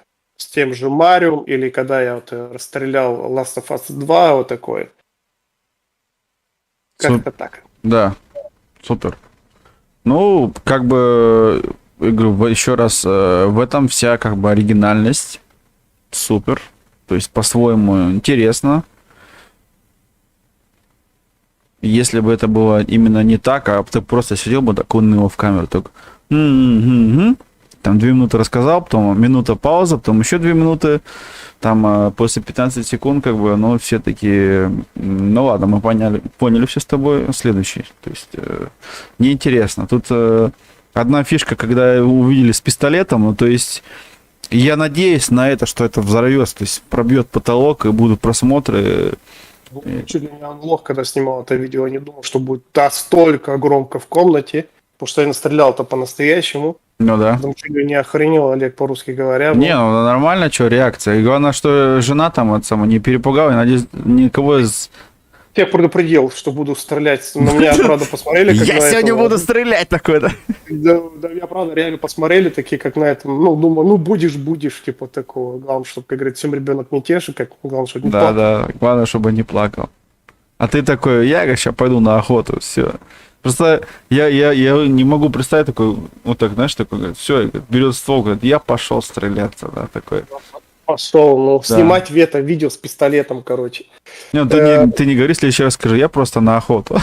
Ну, что-то не говори. Сейчас, подожди, можно отвечу Тиму? Тим написал классно, Конечно. мне понравилось. А ремейк Resident Evil 4 стоит ждать. Ладно, окей. Так как в оригинале Resident Evil управление уже немного устарело и неудобно. Тут я с тобой, Тим, не соглашусь нисколько. Так как Resident Evil выходил почти на все платформы, не почти, он выходил на все платформы, и все почему-то мимо обходят управление от той же самой Wii. Вы пробовали с этим нуком поиграть Resident Evil 4? Она до того удобная. Ты можешь с нуком управлять так точно вот этим прицелом. Это интересно с нуком играть, управлять. Там хедшоты только так отлетают, даже издалека так удобно стрелять и с оптикой, потому что он как... Ты играешь типа как мышка, но она у тебя в руках, типа как лазерпоинтом. Это того так круто, так офигенно играть на Resident Evil 4 на Wii, что могу только всем посоветовать. Мой самый это фаворит, если только играть, я всегда всем говорил, Resident Evil 4 играть только на Wii. Да, Так что видишь. управление не сильно, не знаю, с этим не соглашусь. Да, еще, кстати, консоль, вот. Раз ты... Мы все время говорили о PlayStation. Допустим, у тебя, поскольку есть консоли, можно сказать, все, одна и та же игра, как-то ты мне даже показывал летом, то есть есть какая-то определенная игра, которая есть на PlayStation, на Xbox, там, на Wii, на PSP, я не знаю. И вот если вот взять, допустим, просто в среднем 3 консоли, одна и та же игра, намного хуже или лучше на какой-то там из них? Или есть какой-то прям фаворит, как вот PlayStation джойстик или Xbox джойстик или... Ты имеешь себя под джойстиком? Ну, просто управление. Я потому что, ну как, я играл несколько игр, допустим, я играл на клавиатуре Need for Speed и играл на джойстике Need for Speed. Или, допустим, Call of Duty. Вот, хороший пример. И ты возьмешь, допустим, у тебя много... Resident Evil возьмешь Resident Evil на 3 разных консолях. Никакой консоли ты сказал бы, что самое лучшее было играть было в ту или иную игру. Ну, смотря как Олег сделает порт. Это все как лежит из-за того, как разработчики портируют эту игру на ту или иную консоль. У джойстики удобно, это индивидуально кому как. Самое зависит за порт. Одному могут порт сделать, там, например, 100 человек делают порт на одну консоль, и она выходит, конечно, конфеткой и управлением все очень хорошо. да. А на другую консоль делают порт, например, только 20 человек. И ты можешь ожидать, конечно, порт этой игры на эту консоль более говняный, чем на другой. Ну, вот так вот. Это зависит, как портируют ее разработчики. Вот так вот. А так, в основном, тоже взять Resident Evil 1, Да. в основном он выходил как порт более путевый. Что это, если по сравнению. Как. Да. Ну, то есть Вот. не было такого, что, ну, как сказать, вот чисто вот твой пример, когда ты играешь, и в один момент ты понимаешь, что именно с клавиатурой на этой игре проще, или с джойстиком проще. Такое было у тебя? Конечно, есть. Я всегда говорю first person shooter, короче, шутер не только first person, и try, что третий person шутер играется только лучше, только на мышке и клавиатуре. О, Играется наш только на человек, мышке. наш человек.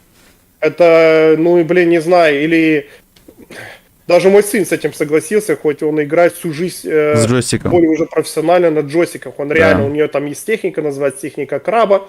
Выглядит, как будто он реально держит джойстика как краб клешнями. Да, ну, конечно, он давно уже это, как говорится, эволюционировал и играет так.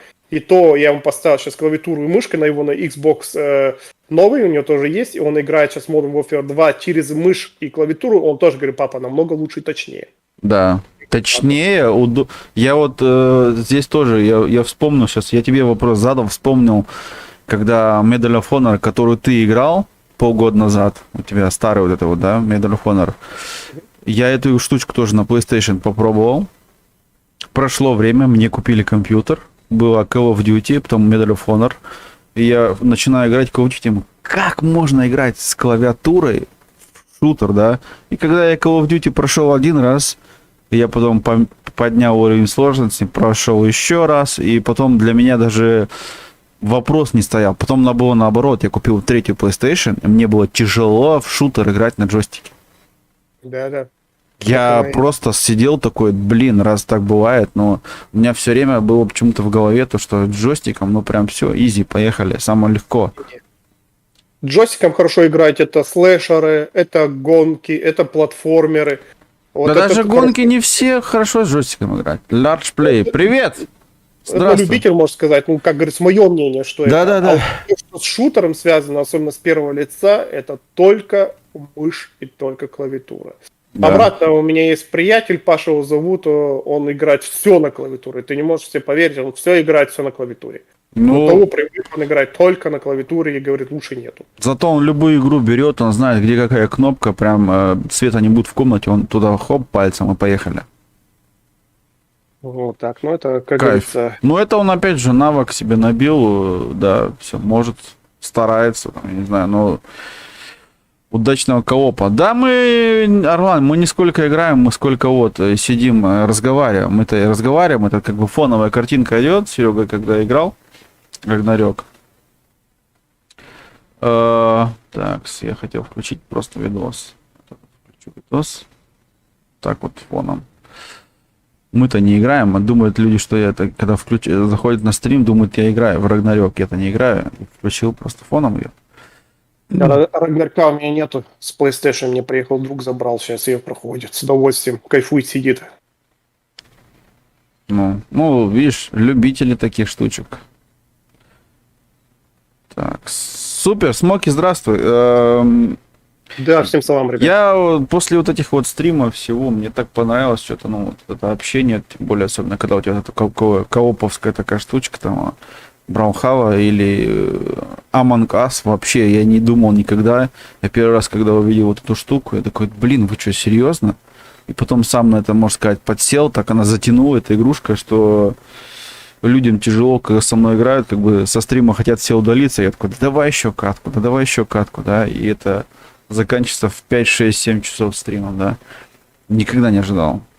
Никогда. Я эту игрушку поначалу видел, ну что там вообще делать? Вы что, тут смеетесь, что ли? Дядьки взрослые сидят. И я когда увидел, какая фан-база у этой игрушки, я просто прям, у меня все в мозг не соображал, как так, да. Из-за того, что именно вот это кооп, 15 человек у тебя сразу в катке идут, и это прям штучка такая, как раз вот для перезагрузки, то есть эту игру включил отдохнуть между... Прям такой, прям жесткий такой рейдж выпустить. Да, тоже. Почему что нет? Там на работе устал или хочется отдохнуть, и ты хочешь порейдить, включаешь типа ну такое подобие игры. Я бывает именно так отдыхаю или включаю музыку, есть определенные стили музыки, вырубаю, чтобы от всего отдохнуть. Так же самое перед вот этим 2-3 дня помонтировал ролики, чтобы от всего отключиться. Лучше вот стрим включить, посидеть, поговорить, чтобы именно вот программу монтажера вот это все вырубить просто, потому что уже тебя, знаешь, в голове как эти мысли не сходятся, вот этого всего, идей никаких нет. Фантазия что-то перестает работать, и тяжело что-то там склеить, собрать, и ничего не получается. Говорит, лучше, говорит, по чуть-чуть, каждый день по чуть-чуть монтировать, чем один день сесть, там, что-то нарезать, но тебе оно потом самому даже не понравится, в конце концов. Ну, Есть такое. У меня даже, Олег, бывает такое, что я, бывает, час снимаю какое-то видео, Да. и мне нифига ничего не выходит, не получается. Я просто даже вот этот час наработки я со зла стираю, полностью все стираю. Да. Иду просто спать, стою на следующий этот день, и за какие-то минут 15 я все отснял, все рассказал, все, знаешь, с памяти, и даже нифига ничего не запнулся, и нос удивляйся этому. Так что бывает так, бывает так. Но это я здесь могу сказать тебе, знаешь, как ты записываешь, когда первый раз, и сразу же это не монтируешь, а именно оставил, посмотрел на следующий день и понял, что ты фигню записал. Это как черновик. Ты потом делаешь работу над ошибками, у тебя получается уже совсем по-другому.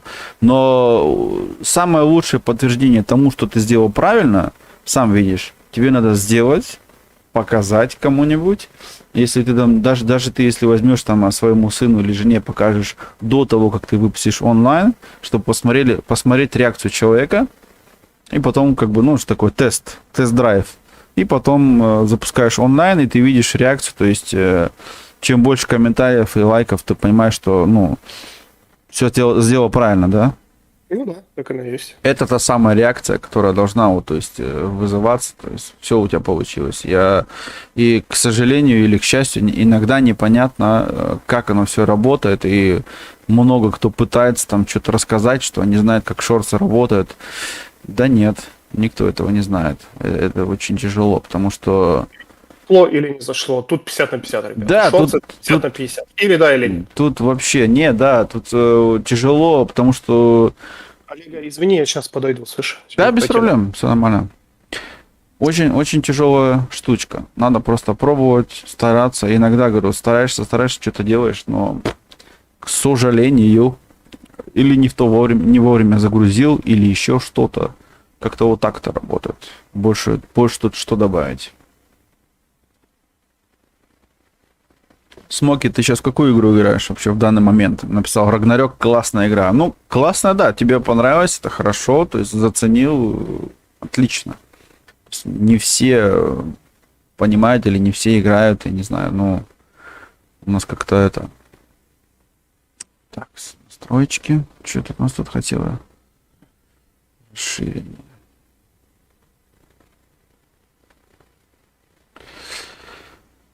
Так, Large Play, удачного коопа. Орлан, что ты тоже поменял название канала? Ё-моё, сегодня ты уже третий человек, зашел на стрим, и ты говоришь, поменял название канала. И до этого были парни, они поменяли там, Конор поменял что-то там, Артинг Плей, аватарку поменял. Что у вас произошло, что вы начали название канала менять? Ларг. Ларг это как большой пуск или запуск, большой пуск. Large это большой, английский. Попозже посмотрим, время будет, может киношку включим. Было бы неплохо. Я уже влог не успел запустить, сейчас после стрима запущу влог, не раньше. Так, звук.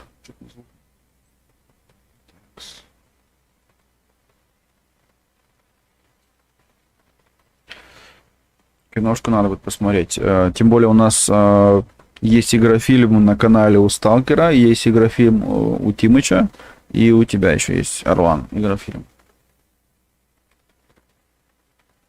Такс. Ребят, Серега тут, вон, смотри. отключили интернет. Теперь я пытаюсь свою печаль смыть в части ностальгии и в детских воспоминаний. И да, это помогает. Это очень помогает.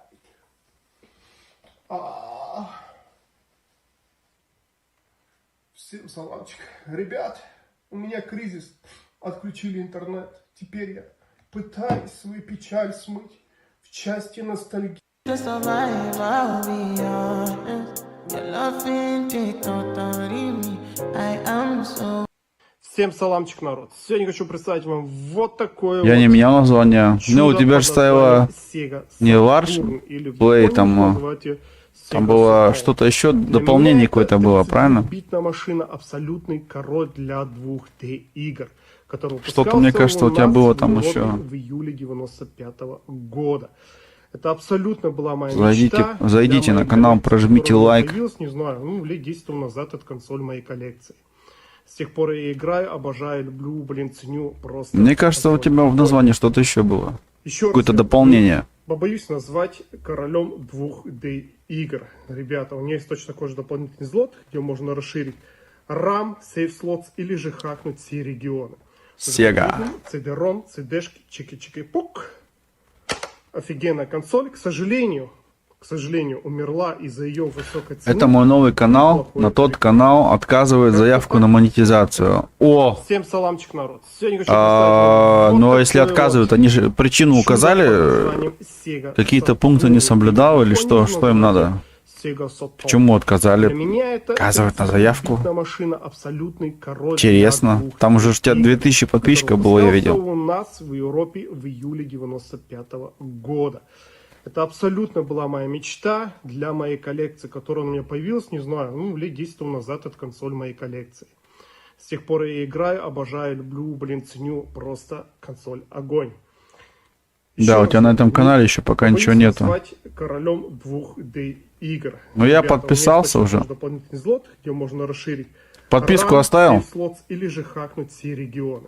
Уже как видим. Подавал CD-ROM, апелляцию, CD-шки, отказ. чики-чики-пук. Блин, а в чем Офигенная прикол? Ну, консоль. К сожалению, они же должны были к сожалению, умерла из-за причину её высокой тебе цены.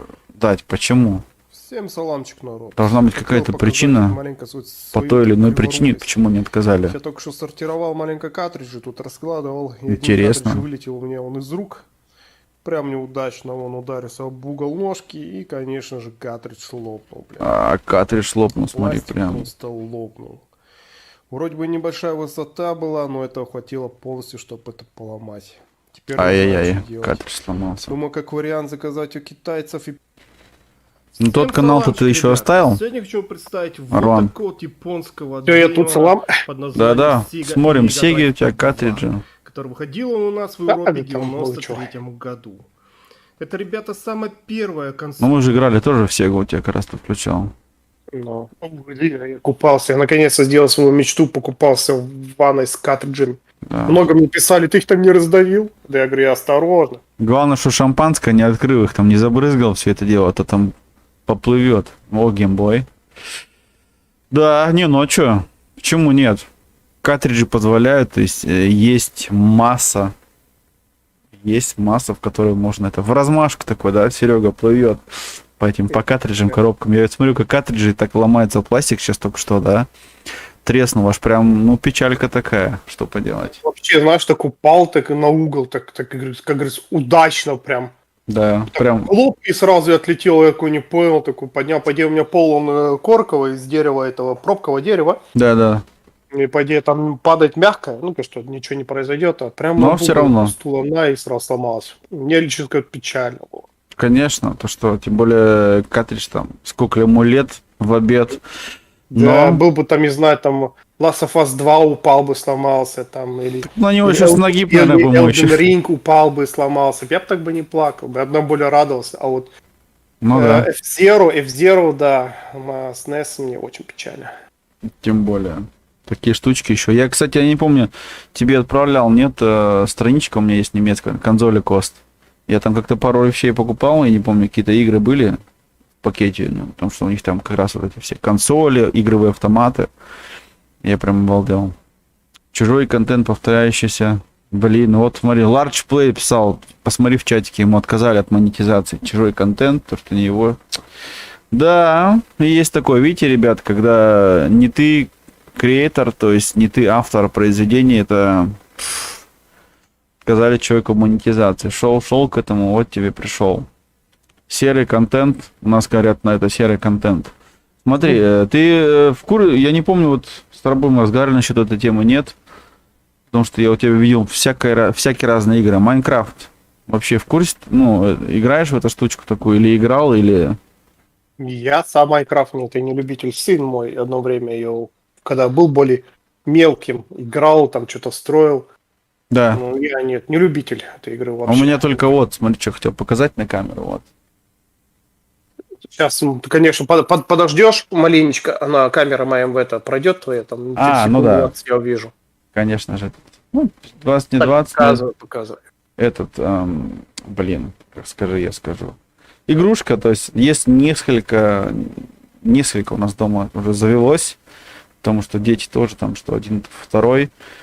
И я теперь, она получилось так, то, что у меня одна из игрушек здесь оказалась возле компьютера на днях. Я не помню, со сталкером, наверное, разговаривал. Он мне даже сказал, как его звать. Я такой, фига себе, ну, есть люди, которые прям там все знают, там тоже есть свои имена у этих персонажей, то все. Я говорю, блин, мне это как-то стороной обошло, и я прям, ну, не разочаровался, но тут из-за детей пришлось там игрушки покупать. Пиксельные вот эти вот кубики. Я говорю, как эти, у них вещи, как с Тетриса, вот эти глаза, все, кубики, глаза Тетриса, вот эти вот, да, плюшки. Правильно, их называют пиксельно квадратными этим персонажем. Даже довольно у них очень-очень до сих пор еще очень обалденная фан-база. Прям О, да. миллионная, она до сих пор миллионная, как бы не миллиард, блин, мы до сих пор играть, проходит новые моды. Да, я уверен, если сейчас включу ее на ютубе. Рок-н-ролл целый, блин, прям рок-н-ролл. Включи стрим сейчас на Майнкрафт, у тебя, блин, народу как приедет, скажет, ты не там строишь, туда надо, ты куда пошел? Да? Я говорю, ты туда не ходи, ты сюда иди. Да, если это надо то сделать, это я как включил Age of Empires первые дни, они точно так же меня учили, что нужно делать. Ну да. Я такой, пацаны, притормозите. Я говорю, что там палатку строишь, да? Ты строй здесь палатку, а там мы будем. Да, тут неправильно, тут правильно. Я говорю, остановитесь, братушки. Я говорю, только новичок, я просто пришел пофаниться, поиграть. Ну да, а парни серьезные, со стажем, они так же самое, как ты в Резиденте, они в Майнкрафте, говорят, этого Age of Empires, такие, говорят, так, вот что тут этот самый порядок, сейчас мы тебя наведем быстренько, играть ты не умеешь, сразу видно. Это, я увидел только что игрушку, которую ты приподнял, даже очень прикольная игрушка. Тебе адрес кинут мой? Да ты же знаешь, что мне скидывают адрес. Ты насчет чего? Мягкая игрушка? Ну, игрушку-то ты показал, да. Ну мне это ребенка моего, мне ее, к сожалению, тут дальше квартиры выносить нельзя. Же бабайка украла. Да. У меня есть, у него, короче, вот этот мы покупали, вот этот чувак, то есть у него прям сделан, он как маленький человечек такой все, да. А есть такой же похожий, он весь зеленый, тоже там с пикселем. Я не знаю, как их звать. У них реально есть там имена, слава богу. То есть там все даже у там собак, все есть. коров, Там я даже боюсь иногда что сказать, а то меня потом сразу же захаят, что тут назвал не то, не туда, или... Нет, я просто промолчу. Нет, есть второй, я его видел на днях где-то в соседней комнате, но, короче, вот я этого успел оставить здесь на компьютере, пока еще он не ушел. Я утром проснулся, он еще лежит здесь рядом, охраняет. Я когда сидел тут, последний раз монтировал, что-то сижу, такой в руке, такой подержал, такой, говорю, блин, сидел и думал насчет этой игрушки. Смотрел, как играют. У меня сын играет до сих пор еще, знаешь, Roblox игрушка. Да. Это Дочь Roblox играет. Ой, это дичь. Это просто дичь. То есть, я думал, Майнкрафт дичь, оказывается, еще там Roblox есть. Короче, дичь еще та. У меня есть отдельно, я ему, сыну создал канал давно уже, но ничего там не делал. Сейчас его так более-менее поднастроил. Но я вот на днях буду заливать контент, сделаю там рекламку отдельно. Короче, надо мне нарезать видосы. Я как-то один раз уже сделал запись, как он играет. Так, про сыном будешь делать контент. Да, ну он играть будет, я просто ему буду ролики, ему как бы самого, он еще пока этим не умеет ничем заниматься, но потом я его научу, подрастет. Сколько ему сейчас, Олег, если можешь спросить? Кого? Сколько ему сейчас, сыну? 10 лет. 10 лет, понятно. Да, ему будет вот 11. Мне сын просит тоже свой YouTube канал, никак не YouTube, а Twitch сделать. Ну, как что? Я уверен, что его на канал сильно быстро пройдет, особенно с его шутерами, как он играет более профессионально. Да. Он реально хорошо играет. Даже я иной раз бывает залипаю, прям ложусь сзади и смотрю, как он их там разваливает. Ну, 14 я боюсь, что он просто потом потеряется, школа забудется, спорт забудется. Да. Вот И то есть. Не, я здесь именно, чтобы не стрима, только ему сделаю специально. Я буду записывать иногда, как он играет, и заливать контент. Я понимаю. Пускай он своей жизнью канал поживет, потому что я на первый свой канал тоже так делал, видосы. Потом проходит 3 года, я захожу на канал, я прям сам смотрю и своим глазам поверить не могу. Как так? С того канала удаляю игрофильм. Да ё-моё, и прочие контенты. Позже, как пишет 10 февраля, подам новую заявку. Ну вот, игрофильмы смотрели у тебя, а ты его теперь удалять будешь. Но я понимаю, из-за игр и фильмов, то, что контент, это там музыка, все эти дела, короче, накрыли его. Да, вопросы такие были, то есть детям делать что-то, не делать. Он же, как сказать, видит же, чем занимается папа, да, то есть это же не проходит бесследно, да, и вот здесь сидишь, бывает иногда, я один раз как-то стрим у меня здесь был, выхожу в зал, и там телевизор, YouTube работает, и они сидят, меня в зале смотрят. И это еще одна причина, ну, потому что я здесь сижу нормальным человеческим этим языком разговаривать, стараюсь, чтобы ну, и себя фильтруешь, и перевоспитываешься, потому что и смотрят же дети разных возрастов, ну, ограничивай себя, да. И 18+. Не хочу. Я делал, так пару раз поставил, нет. Это, и опять же, из-за вот этой всей дичи не хочу, потому что некоторые вот эту дичь льют постоянно, я не хочу. И сам себя отучу, и мне, наоборот, даже лучше теперь я меньше по жизни стал использовать. Я на всякий случай поставил плюс 18, фиг его знает, как говорится. Где? На своем канале, что это и видео я всегда ставлю плюс 18. Не, ну так зачем? Ты же тоже у тебя нормальный контент, адекватный в последнее время, я имею в виду. Он всегда был адекватный, ну-ка что, я не Не, ну если там какие-нибудь, я такое поставлю, допустим, вот, сразу же, если вот там кровище какая-нибудь там, ноги отрывают, руки, вот игра идет, я там поставлю по-любому. Даже не буду ничего скрывать, то есть, ну опять же, такого у меня сильно нету. Resident Evil 8 включил, там вот это вот началось, я там поставил 18+, все. Ну, я как бы не матерюсь, но мне самому будет неприятно, если будет какой-нибудь мелкий смотреть вот это вот все. Хотя они где-нибудь это увидят, но я не хочу, чтобы они это увидели на моем канале, вот так. Дичь вот это вот не надо. Я такого мнения, не знаю. Есть некоторые вот маты гонят, они не ставят 18+. Но это каждый сам должен смотреть. Рано или поздно попросят поставить или попросят удалить контент. Я не знаю. Или удалят. Ну-ка, что одно из двух. Могут да, просто... ну потому что самое похоже, что могут тебе страйк впилить. Да. Мне уже один страйк мне уже впилили. Да ладно. У меня один есть уже, да. Сказали, еще 2 страйка снесут канал. Так, а тебе что страйк-то? Я знаете игру, да, знаете, это Chainsaw Man, короче, этот с бензопилой пацан. И я уже начал его смотреть через русский портал, а оказывается, он через русский портал намного быстрее вылез, чем в мировой, ну-ка, что это, сцене. А там уже перевели, уже показывали, ну, я уже пару серий посмотрел, мне там один момент понравился с мультика, прям угарный. Когда ему первый поцелуй блеванули в рот, блин. Конечно, пришел, но он угарный. Угу. Ну, я взял, вырезал и поставил, ничего не думаю, шортиком поставил себе на канал шортиком. Ого. Начал хорошо пробиваться, короче, ну, прям набирать обороты, там, это. Просмотры. Да, и на следующее утро просыпаюсь, и мне написали, что мы убрали, потому что контент еще даже не опубликован, а я уже тут выставляю, что О, нарвался. Прям написали, какая студия, прям эта студия, короче, пожаловалась, короче, это. И сказали еще раз, так 2 раза это, снесем канал. Короче, окей, упс. Ну да, ну тут уже, да, если уже студия, пожалуйста, то есть ты прям наступил, права эти все там же есть, то есть... Я прям эти права нарушил. Но я откуда знал, что они заторможены такие, что еще нифига не сделали. Да, надо было им ответную смс-ку написать, как так, ну если вы такие, бля, не успеваете вовремя выпустить, я что, виноват, что ли? Я тогда сам без вас, пока да, вы там... я сам как-нибудь...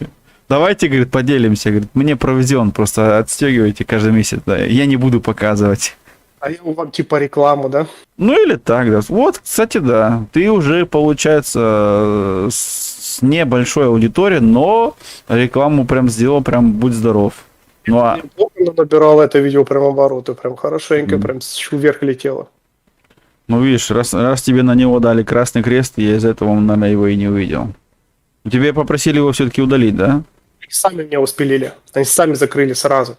А, даже так. Кстати, насчет сами спилили, да. У меня такое один раз было в моей практике, довольно-таки недавно, что мне на видос из-за музыки влепили, страйк не дали, но влепили так, то что и написали там письмо такое на несколько страниц.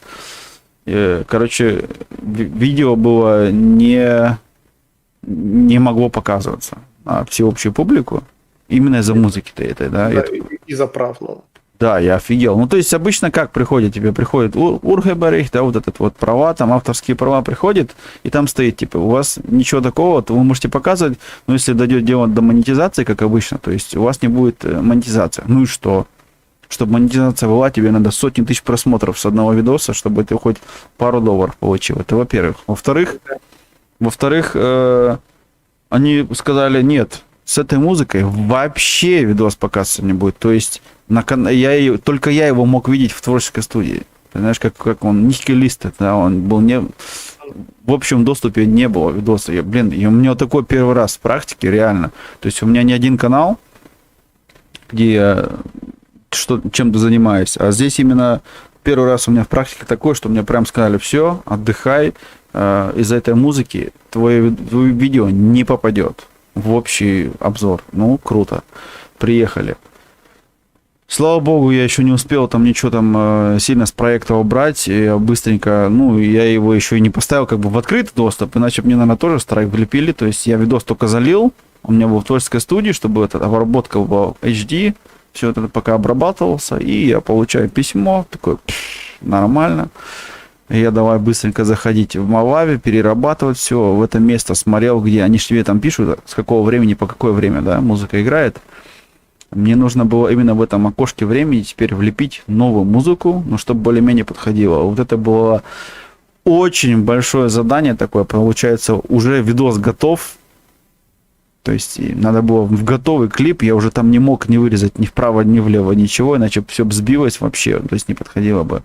Это вообще, мне надо было просто под этот ритм подобрать где-то музыку, чтобы более или менее как-то подходило.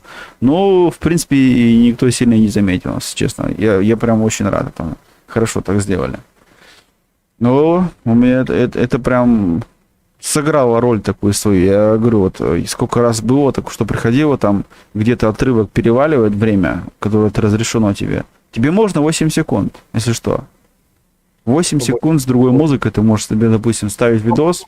Секунд, да? А? Это мгновение какое-то, 8 секунд. Да. Не, пойдет. То есть, когда ты делаешь видосы, где быстро монтируется что-то, вот я вот в ежедневном влоге видал, когда я в машине музыку включаю на общий обзор иногда. И я специально смотрю, чтобы там было там 6-7 секунд, как бы хватает для перехода как раз-таки, да? И тогда не скучно. Но на самом деле правильно, это мгновение, это ничего, из-за этого у тебя в YouTube Shorts у тебя отдельная фонотека для музыки, которая разрешена именно YouTube, из-за которой тебе как бы ничего не будет, но там опять же ограничения по времени.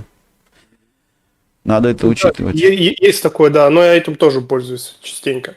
Когда делаю свои шортики, оттуда музыку вытаскиваю. Нужно, бери, потому что там у тебя тег, у тебя там не сколько превью работает, сколько работает название, тег, когда залил, музыка, с которой ты залил, еще и страна, где ты залил. Там, столько всяких пунктов тебе надо учесть, реально, то, что о которых мало кто задумывается. Ну, это так. Потому что я пробовал специально, допустим, даже тот же самый один и тот же клип заливаешь под другой музыкой. И у тебя просто, то есть там люди заходят именно, там, ты видел, там сбоку нажимаешь там трек, и по этому треку у тебя там вываливаются все клипы, которые есть, да? То есть кто использовал одну и ту же музыку.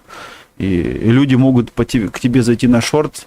Или тысячи, короче, да, то есть люди к тебе могут зайти на шортс не по Марио, а потому что ты использовал музыку от Марио оттуда, правильно, да? У которой уже 100 тысяч шортсов есть, или 100 тысяч каких-то там залитых видосов. И все вот эти нюансы в том или ином месте учитываются. А насчет ненормативной лексики, это вот субтитры тебе хороший пример. Они же генерируются, субтитры, ютубом. И рано или поздно искусственный... А? Слушай, что дальше? Я говорю, искусственный интеллект рано или поздно, он же создает текст, и по тексту, и в тексте у тебя стоят твои слова, что ты говорил, и по этому тексту он определяет, он VTIQ тебе выплевывает подходящие теги, тебе также по этому тексту YouTube определяет вообще, в какую ячейку, кому тебе рекомендовать. А если у тебя там будет ненормативная лексика, снежинки, звездочки и так далее, сам понимаешь. Куда тебе кому рекомендовать? 18 плюс. Звездочкам куда-нибудь в это в Сибирь, там где холодно, по снежинкам, звездочкам. Да, по снежинкам, скорее всего, где минус 52, это нам где медведь с пивом, там где снежок все время там хорошо. Скорее всего, в ту сторону. Ну, там проблем будет с просмотром, их также будет много. 52 просмотра. Сколько на улице минус, столько и просмотров на видосе. Есть. Да, и это... В минус пойдет, наоборот. Да-да, просто об этом мало кто задумывался, но с другой стороны, говорю, сейчас она так далеко ушла вперед, и я пробовал эту штучку, я смотрел чувака одного, он объяснял по этим ключевым словам, мне так понравилась информация, потому что реально когда субтитры нагенерируют, и у тебя текст вылазит определенный, и то есть YouTube оттуда вот эти словечки берет, и так же самое может эти брать слова, которые там говорил на стримах, и ставить их в теги, и поехали. И тайм-коды. Очень тоже классная вещь. Но мне их иногда просто тупо лень делать, если честно быть, но они нужны. По ним проще будет людям ориентироваться, по ним проще будет ходить даже на стримы повторно. Где-то интересные моменты, все. Но почему ими мало кто пользуется, это для меня тоже какая-то мистика, я не знаю. Хотя все есть, все доступно, все объясняют, все показывают. Но люди считают, что не нужно, но не нужно, так не нужно. Так что как-то вот так. Ну, я не знаю, я пару раз попробовал, наоборот, прикольно. Я последний раз ставил их очень много и клево. То есть у тебя там отдельная строка на готовом ролике, где прям ты можешь по времени, допустим, подписать какой-то тайм-код и на определенные моменты перепрыгнуть, чтобы самому не листать, не мучиться. А если ты первый раз стримишь, тебе еще будет проще. Это как... А знаешь, когда книгу пишут, тебе там открываешь, допустим, там предисловие, там есть, допустим, первое, где вот глава там первая, вторая, третья, там подписано, что к чему и почему. Также с этими тайм-кодами работает. Очень круто, понятно, доступно.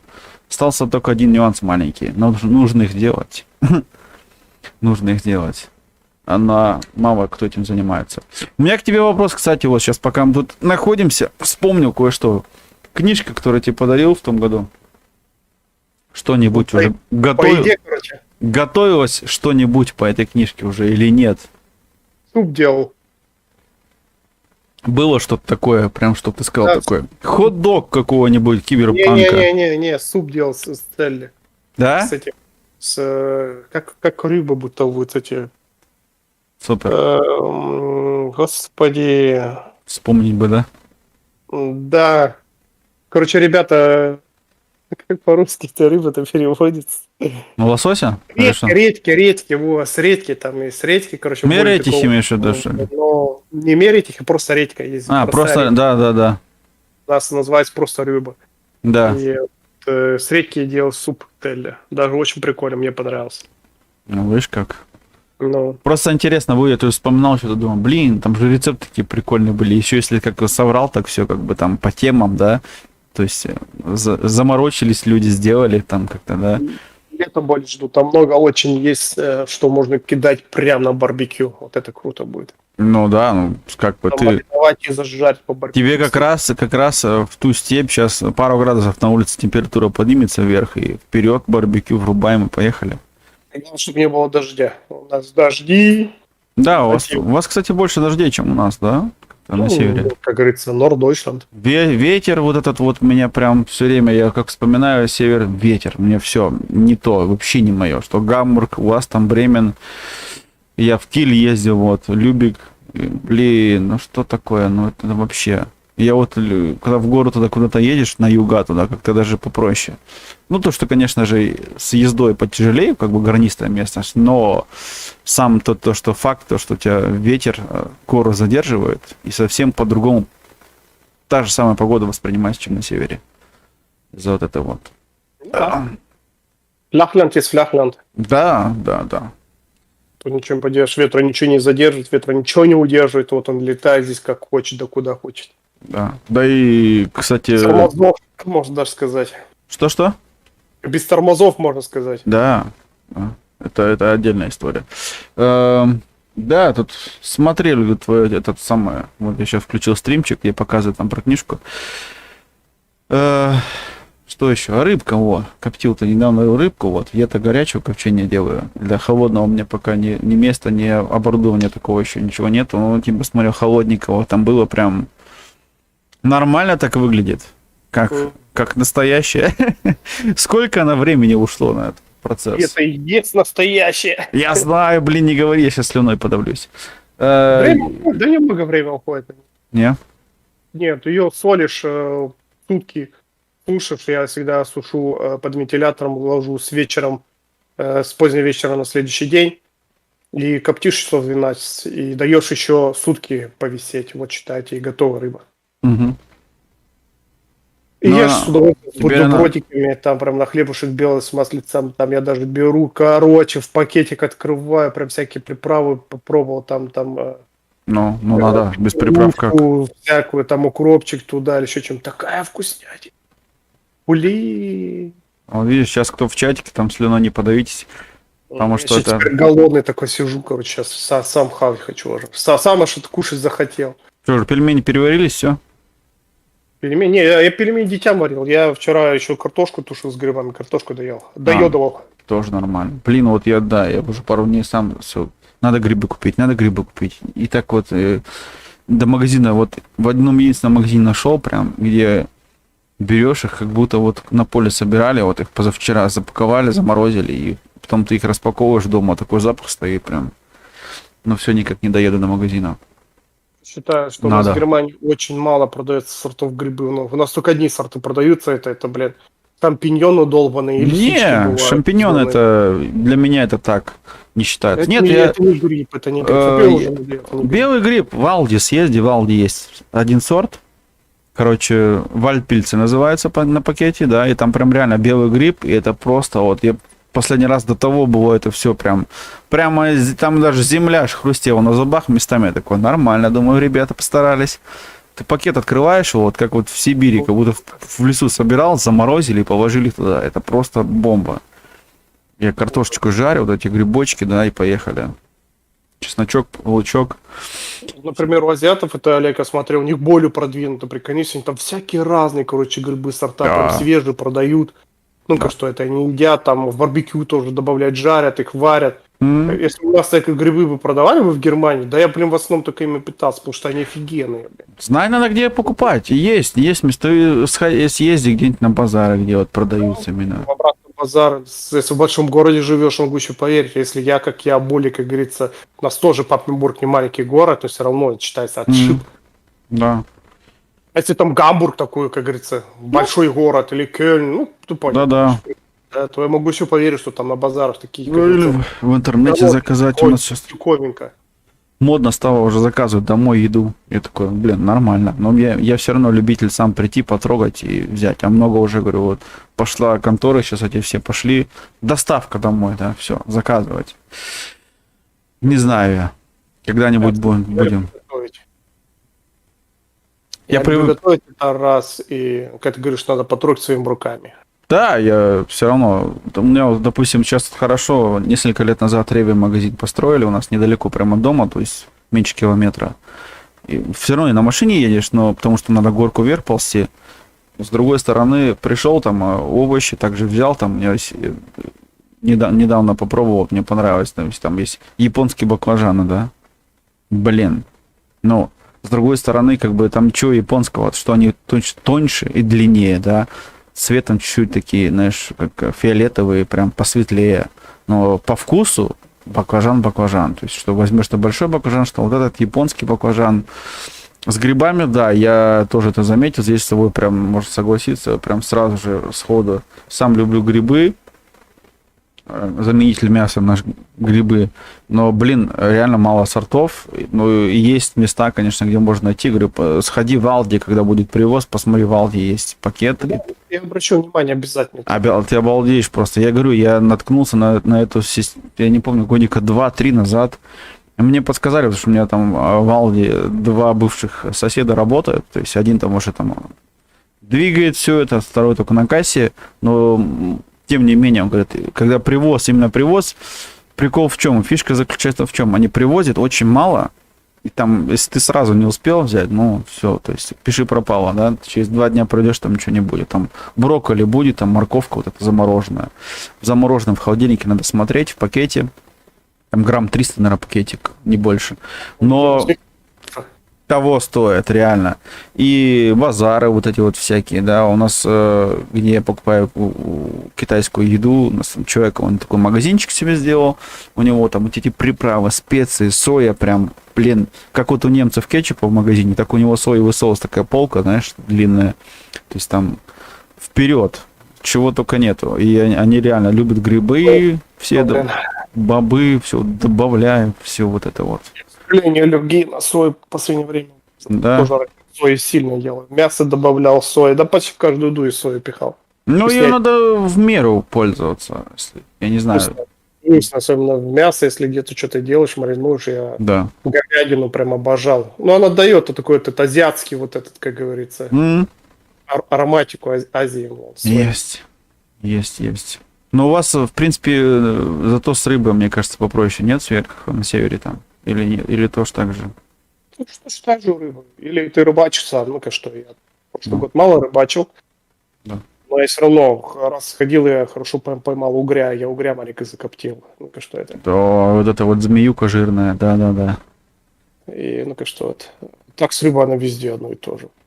Я беру в этого у нас в Lidl акцион, там потом килограмм, сначала там 20 с чем-то стоит, потом акцион на 17 сбавляй. Когда акцион делает, я беру сразу две филешки эти большие. Да. И делаю, обрабатываю нам эти филешек, потом хватает на хлебушек класть долго. Ну Делаю вот так-то. На сейчас день рождения еще будем в выходные праздновать, жены был день рождения в понедельник. Там О, сейчас началось, да, Новый год, все заново, опять день рождения там по очереди все, ну, поздравишь. Понедельник, что у нас там было, 14 или какое? 15? Не, 16 было? 16, да. 16, блин, да, у нас тоже тут то одного, то второго, я поздравлял, в воскресенье было, и в субботу одного было, у меня у самого тоже скоро. Ох, не успеваешь, аж страшно становится, годы летят. Одни днюхи. Да, одни днюхи, только вроде бы отметили, заново календарь открываешь, и поехали все заново опять, вот так вот. И вот вчера я после работы тоже на день рождения вон сидел за столом, тоже отработал, уже сидел, потом сил не было, ну а что поделать, опять там.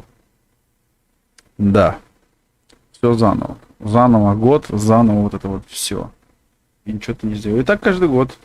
Ну, что, мне плюс, у меня скоро летом день рождения, опять себе что-нибудь новенькое куплю в коллекцию. Ну вот видишь как. Тоже хорошо. А Плюс. у тебя когда, я забыл уже? Я 4 июня. Вот так. Я летний. Это, блин, 4-6, это же когда еще? Ну, через 6 месяцев. Ну, еще чуть, да, еще чуть-чуть. Да уже меньше. Уже январь-то уже почти закончился. Это я не смотрю на, как говорится. Время, блин, пролетит. Время летит как сумасшедшее. Ну, планируешь еще что-нибудь из консоли добавить или пока хватит?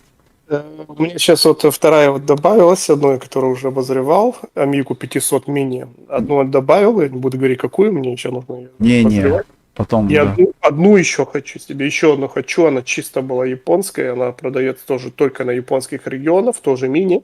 Да. Хочу себе купить, если я себе куплю ее, то почти все.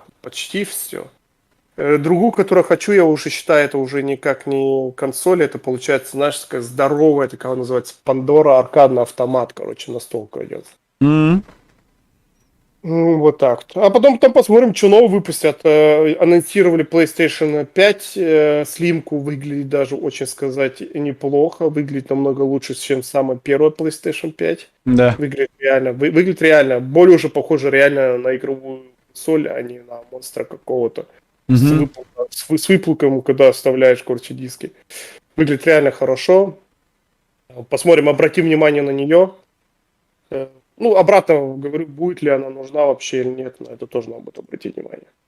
Ну, вот так вот. А Блин. так, в основном, сейчас расширяюсь играми. Прям играми беру всяких там, не знаю, хочу хоккей взять себе на Sega Mega Drive, потому что мне на Sega Mega Drive хоккей сильно нравился. Мгм. Пару игр американского футбола мне нравится. Именно то детство хочу вернуть, которое у меня было. И футбол пару игр хочу на Mega Drive. Именно не пару, можно сказать, даже один футбол FIFA 98, который в поле уже трудненько достать. Ну, как что она не такая была распродата, как та же самая FIFA 96. Она уже более редкая, как считается. Вот так-то. Ну, Короче, всего помаленьку. Ну, а там новые игры выходить будут в этом году, не забываю. ну да, тоже про игры ты уже говорил не раз, то есть скоро будет. Просто уже, думаю, консоли уже вроде бы столько у тебя есть, все эти приставки, все стоит уже вроде бы как. Но... Еще не все. Да, еще не все. Ну, это я как такой обозритель, такой, ну, как простой, посмотрел сбоку, так посмотрел, такой, блин, да вроде бы уже все есть. А потом я нарвался на эту страничку, я покупал там игры на плойку, ну, на мою, на плойку, на третью. Что-то там у них было, у них, то есть, поддержанные даже игры продавали они в свое время. И там вот эти автоматы, геймбой, короче, о, нифига себе, там я как-то раньше только играми интересовался. Вот тут зашел после поездок, что у тебя был, что у Сани, консоли зашел, там вот это ё-моё, а там цены какие. Господи, я не знаю, тебе страничку отсылал, нет? Если нет, то после стрима отправлю. Не отсылал еще. То есть там есть вещи, которые я видел или в России видел, или вообще не видел, да, и вот это меня поразило, то есть особенно какие-то там геймбой, какие-то там приставочки или что-то там это. Так, что у нас тут стоит?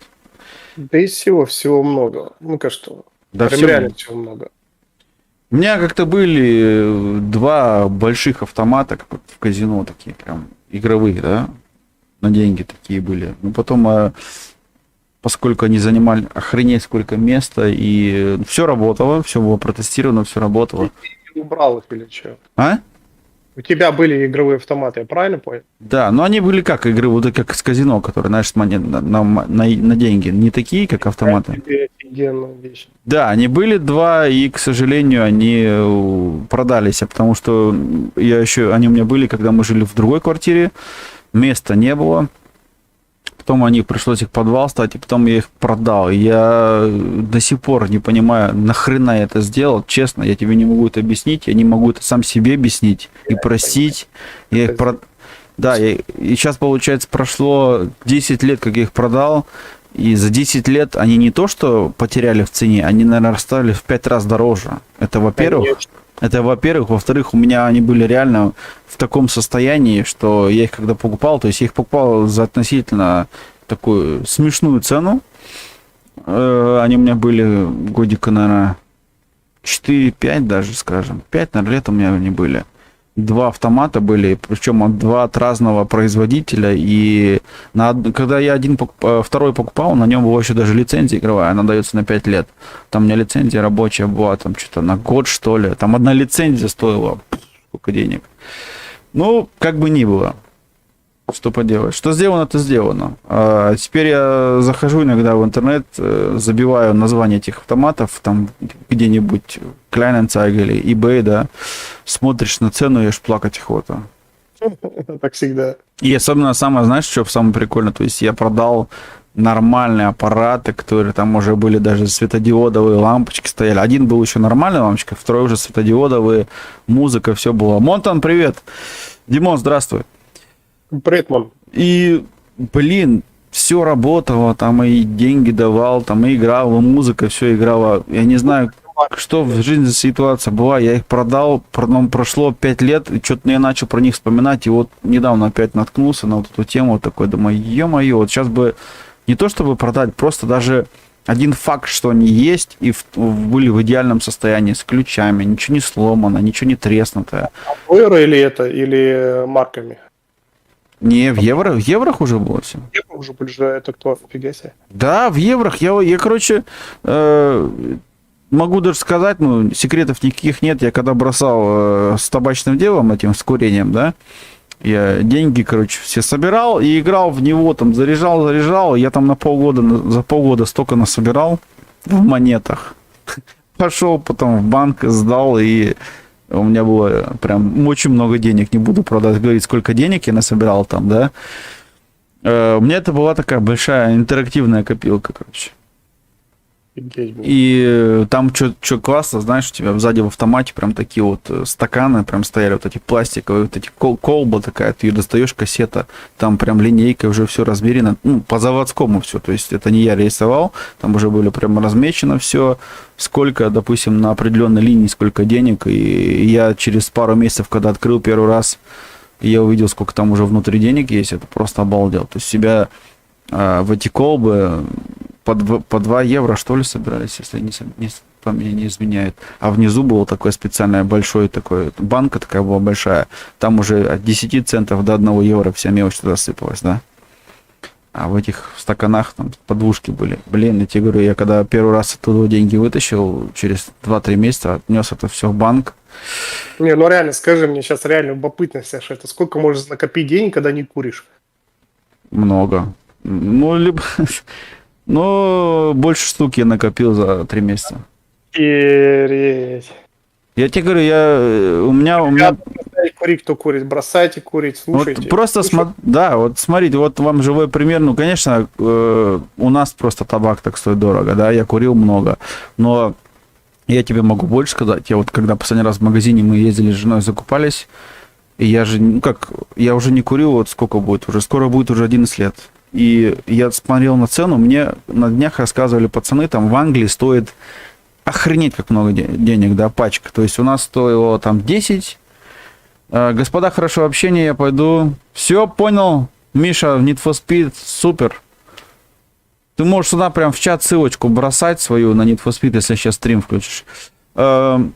Короче, там стоило, я был в 17 году 10 фунтов. Сейчас накинули там чуть не до 15 фунтов. Представляешь, пачка? Есть, блин. Это в еврох 16, 17, 18 евро пачка. Одна.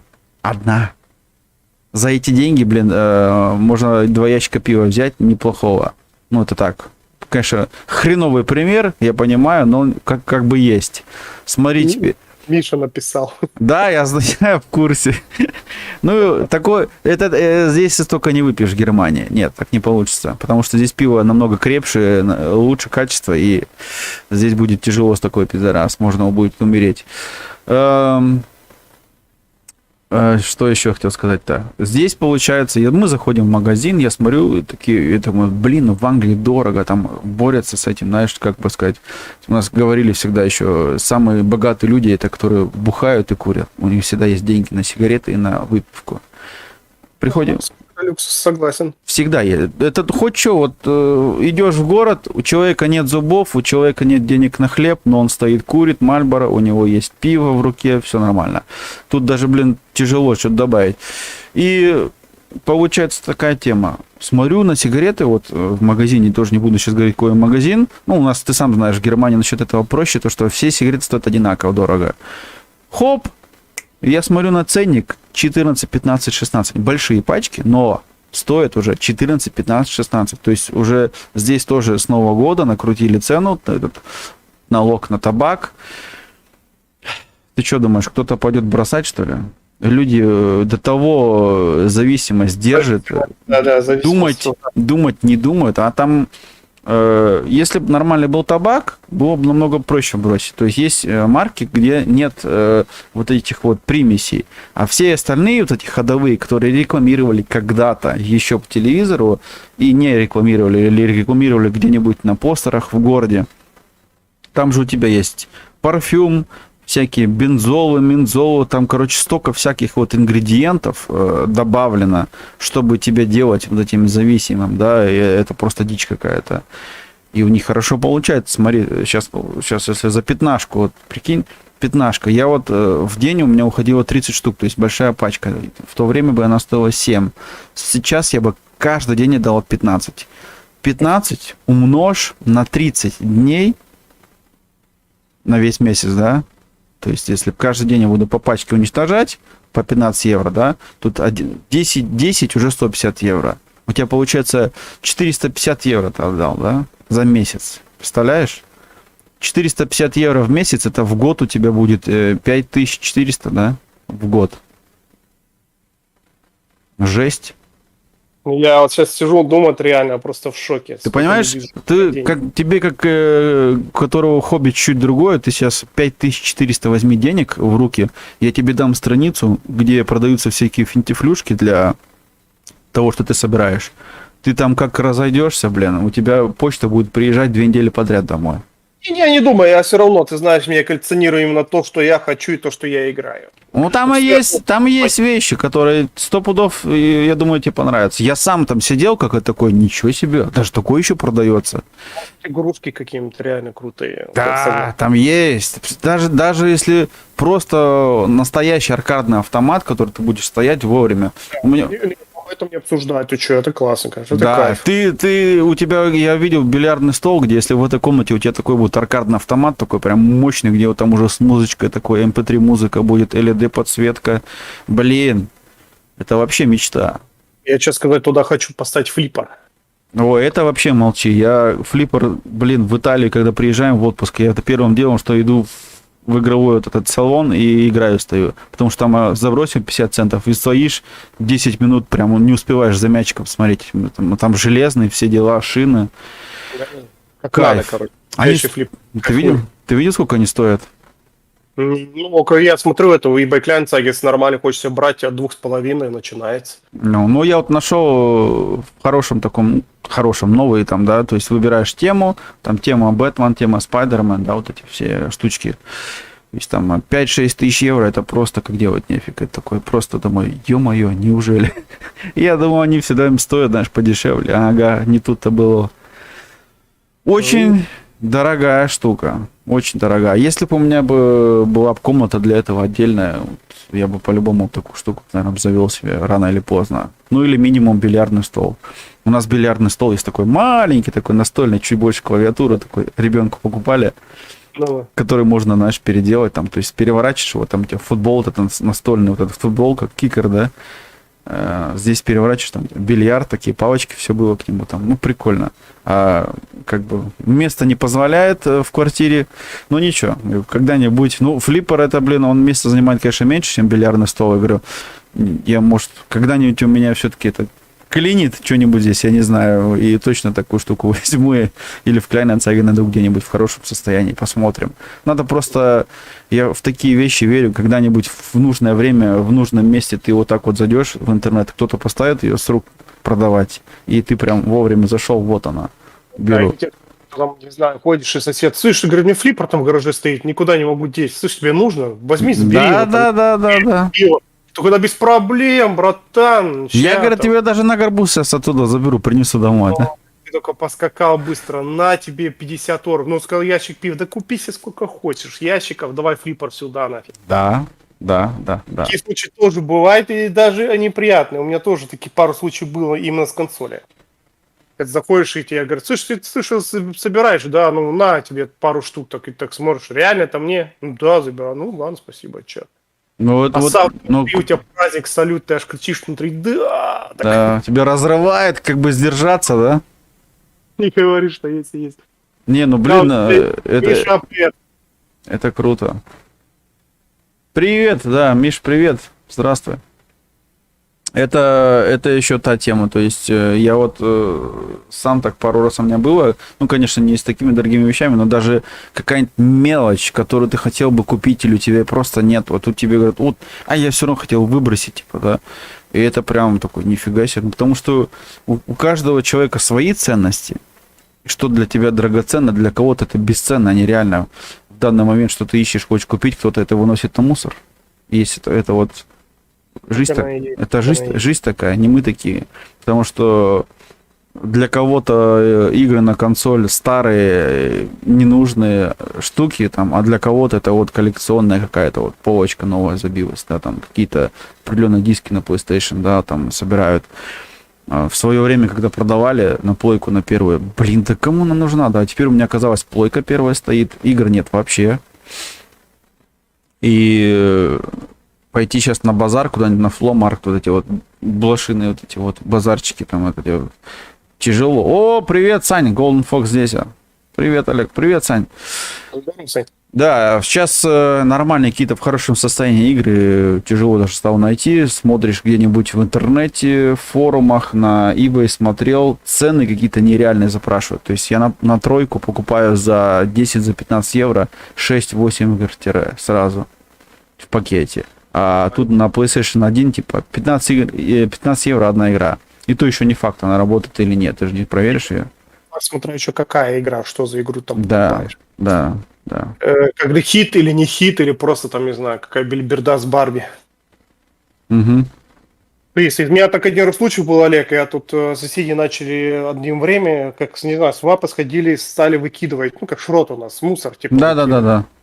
Я там мимо ходил, блин, я оттуда достал прям колонок марковых там от пионеров и так далее, прям боксы готовые, колонки. Да. И достал оттуда, короче, полностью целую музыкальную анлагу, короче, ну, как этот усилитель. Да. У меня он все прям это. И один раз я, короче, еду, выставили, они выкинули такую корзинку, смотрю, в корзинке выглядывают части этих машинок для дистанционного управления. Да. Не именно маленькие, эти уже профессионалы, которые на керосине катаются. Прям резина, вот это все там валяется, плотины для них, короче, именно те, кто собирает, сам их там паяет и так далее. Я по тормозам, такой бама, у меня Юра, короче, он тащится по этим машинкам, короче, ну-ка что, я по тормозам. Я прихожу, выкидывайте это. Он говорит, да. Я говорю, слышь, заберу все с машинкой связано. Да, забирай, без проблем, короче, загрузил и до Юрки увез. Да Юрка там, короче, от радости. Танцевал, наверное, да? Да, ты, говорю, ты знаешь, сколько корпуса от больших машин? Просто корпус. Говорю, Да. Да я откуда знаю. Я говорю, ну, ты Это же же РЦ. Оров 300, говорит, стоит только не корпус. Да. Говорит, а резина вообще, покупать новую резину, говорит, они бешеные бабки стоят. Короче, я ему там подарил, он там, блин, реально танцевал, он там прыгал, благодарил, он себе уже машинку собрал, уже там, она катается вовсю, там, короче, ну как. Даже такие случаи бывают. Просто по соседству. Просто по соседству. Круто. Видишь, просто обратил внимание, был вовремя, как говорится, на правильном месте и получил такие, говорит, приятные бонусы. Хорошо, когда есть такие соседи, да? Да, например, да. Да. У нас раньше так было, и мы когда поначалу приехали в Германию, не понимали, говорю, как так может быть, и рассказывали нам, то есть ездили даже, когда наш рот в этот мусор выкидывали, люди там, дядька поехал, говорит, а он, говорит, там выбрасывает все, и такой, да ладно, то есть приносили люди, ноутбуки относят туда, компьютеры, телевизоры, прям, ну просто новый телек вышел, они поехали туда, это сдали, сейчас-то как бы сделали же, узаконили все, то есть если ты, ну, они обязаны у тебя взять старый аппарат, если что, за бесплатно, а раньше-то надо было за это деньги платить, и они вывозили тогда все, и такой, нифига себе, думаю, как так-то? И первые, конечно же, в Германии у меня тоже такой был магнитофон с колонками, офигенный, я, блин, 5 лет дискотеку на нем устраивали, которые хотели выкинуть давно уже, да, 20 лет назад. Все работает, все работало и будет работать. Что там Саня пишет? Уже подключил карту захвата к плойке 3. О, наконец-то, 3 плойка поперла, молодец. Буду записывать контент на плойку 3, 250 игр. Ну, блин, наконец-то, блин, что-то будет. 3 плойка, у меня тоже 3 плойка. Саня, добро пожаловать в клуб. Да, 3 плойка реально классная. Это 3... реально легенда. Блин, я ее купил, как она только вышла, там сколько прошло, 3 месяца, купил у меня этот фат, была еще самая маленькая. Фатка, самый маленький, память была у нее сколько, 40 гигабайт. Это такое, да. Это вообще дичь была. Нет, была первая, которая вышла, было 60 гигабайт, а которая все игры работали, там с чипом какие-то у них косяки были. Потом они, как я услышал, они начали все гореть. Это вообще было весело. А у меня вот это было 40 гигабайт фатка, я потом поменял на 500 гигабайт, что ли. Я поехал в магазин наш один. Если Суперслим, то на 500 чем-то, да. У меня, я 500 гигабайт я сам купил жесткий диск и поставил его. И получилась у меня фатка, которая была 40 гигабайт, сейчас там 500 стоит.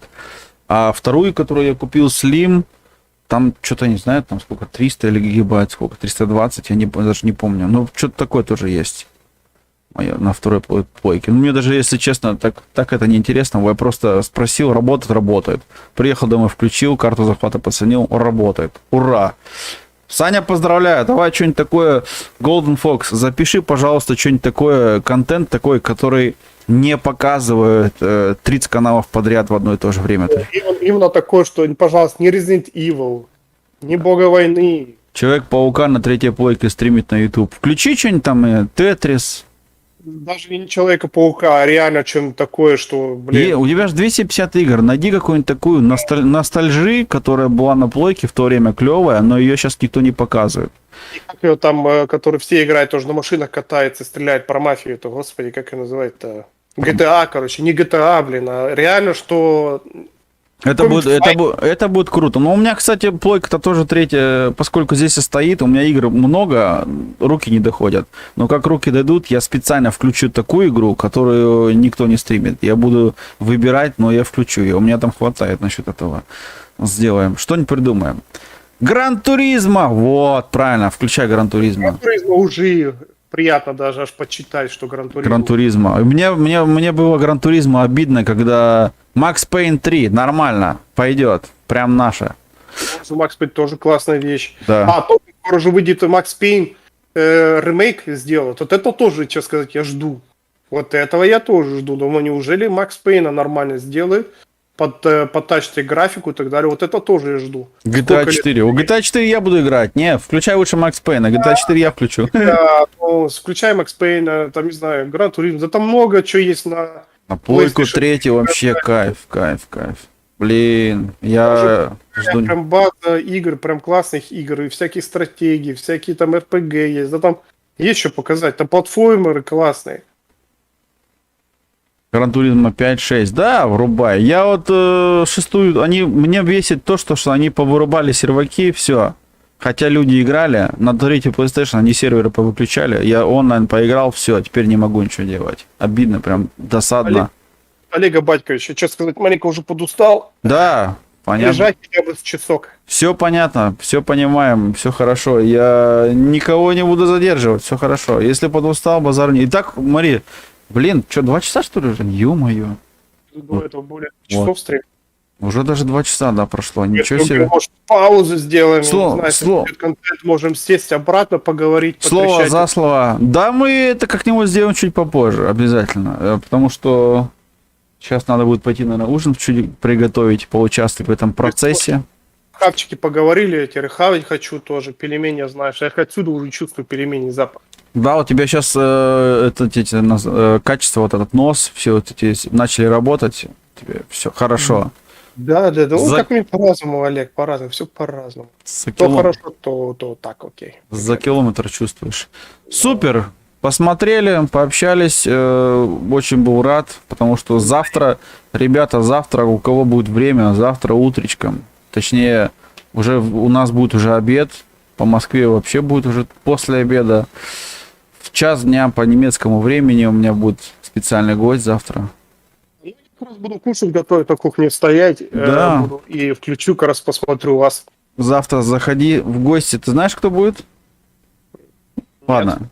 Ну, увидишь, короче. Оставим это секретом. Кто не знает, увидите завтра. Есть много игр. Star Wars, Unleashed, обожаю Star Wars, но... Даже вот включил Star Wars Unleashed. Его 100%, сколько помню, никто, по-моему, не стримил его. Да, то есть будет твоя индивидуальность, уникальность в том, что если ты включишь как раз то, чего, в принципе, так такового в массе-то и нет. Потому что если включишь Far Cry, ты сам его, в него уже сколько раз играл, его много, и так далее и тому подобное. Сделай какую-нибудь уникальность, Саня, будет круто. Макс Пейн, Star Wars. Вот Макс Пейн, Star Wars посоветуйте включить. Макс Пейн я с удовольствием бы посмотрел. Не третью часть, а Макс Пейн вторую, первую часть бы посмотрел. Они Там все 3 на PlayStation 3 были? Нет, по-моему, да, и даже не буду Или говорить. 2 только? По-моему, Макс Пейн вторая часть выходила только на PlayStation 2 и на Xbox Classic, если не ошибаюсь. Первая, Вот, вторая часть. Видишь, как оказывается, я ошибаюсь. Видишь, даже первая, вторая часть. Вот их попроходи, первую, вторую часть Макс Пейна. Врубай. Как раз вот это и будет та самая уникальность, о которой мы постоянно говорим. Точнее, я трындичу. Потому что посмотреть, что другое, блядь. я за уникальность. Вообще, Господи, как я давно не видел эту игру и соскучился, и посмотреть хотя бы на нее. врубай Тетрис, короче. Будет. А потом у тебя будет спрашивать, а что ты исключил? Скажешь, это еще Майнкрафт, она просто недоделанная. Call of Duty в моду Вова, ну, тут на любителя. Да, это да. МВшка, у меня, кстати, тоже она есть, одна из первых. Но это реально на любителя. Смотрите сами, тут советовать такая штука, да. Есть кто-то любит, есть кто-то скажет... Реально, ретро PlayStation 1, именно ретро, то я скажу, да, вау. Со второй Call of Duty там. Именно со второй PlayStation. Call Не, of ну Duty, ретро ты это- же вырубал, Medal of Honor, помнишь? Вот. Да-да. Вот это то же самое как раз оно и есть. Medal of Honor, с чего все начиналось. Даже- Супер! Вот. Благодарю за то, что поддержал, посидели, пообщались. Разговор. В следующий раз будешь знать. Именно, спасибо за приглашение, Леш. Да, узнай в Алди, когда у вас там привоз, в Алди в магазине, и пойдешь, купишь там грибочков, советую.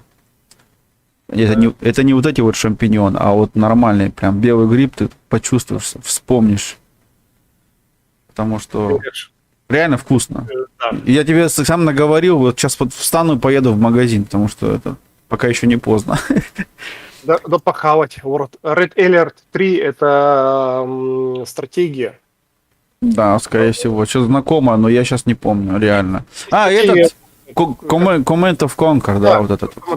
Классно, вот этот поиграй. да, Command вот of это. Conquer, если я сейчас включу, мне кажется, все, мне через месяц этот компьютер только тянешь. Я сам в нее играл, помню, неделями. На PlayStation 1, кстати. PlayStation 1. Тоже покушаю, пойду полежу реально, может, наверное, храпака даже дам, а может, посмотрю потом еще и Давай, включу. набирайся сил. Да, поздравишь тогда жену от нас тоже с днем рождения. Я не в курсе был, ну ладно, что тут. Как-нибудь Так, потом... ну, через час еще стрим запущу. Ну, это посмотрим, как будет. да. Сил наберись, потом обязательно ждем. Обязательно. Я потому что сегодня еще тоже еще все открытое, ничего Похавать. говорить не буду. Если получится, что-то будет стрим, или я буду у кого-то на канале. Ребят, сами понимаете. Завтра специальный гость будет. По Москве 14:00, у нас будет 13:00. А гость у нас будет даже не из Москвы. Такие вот дела. Больше говорить ничего не буду. Так что, Серега, Ждем. благодарю всех, кто в чате поддержал. Благодарю и вас, ребята. Очень было приятно пообщаться. Сань, спасибо. Давай, да, с днем рождения поздравляю тоже, да. Поздравить, Серега обязательно передаст. И, блин, включи, Сань, что-нибудь то, что вот реально мало у кого есть на каналах. Это будет намного интереснее и приятнее смотреть. Такие вот дела. Серега, благодарю и до скорых встреч. До скорой встречи, Леш. Ну, все, я Дискорд тогда уже... Всем, ребят, всем пока. Ну, давай, отдыхаем, всего хорошего. Так.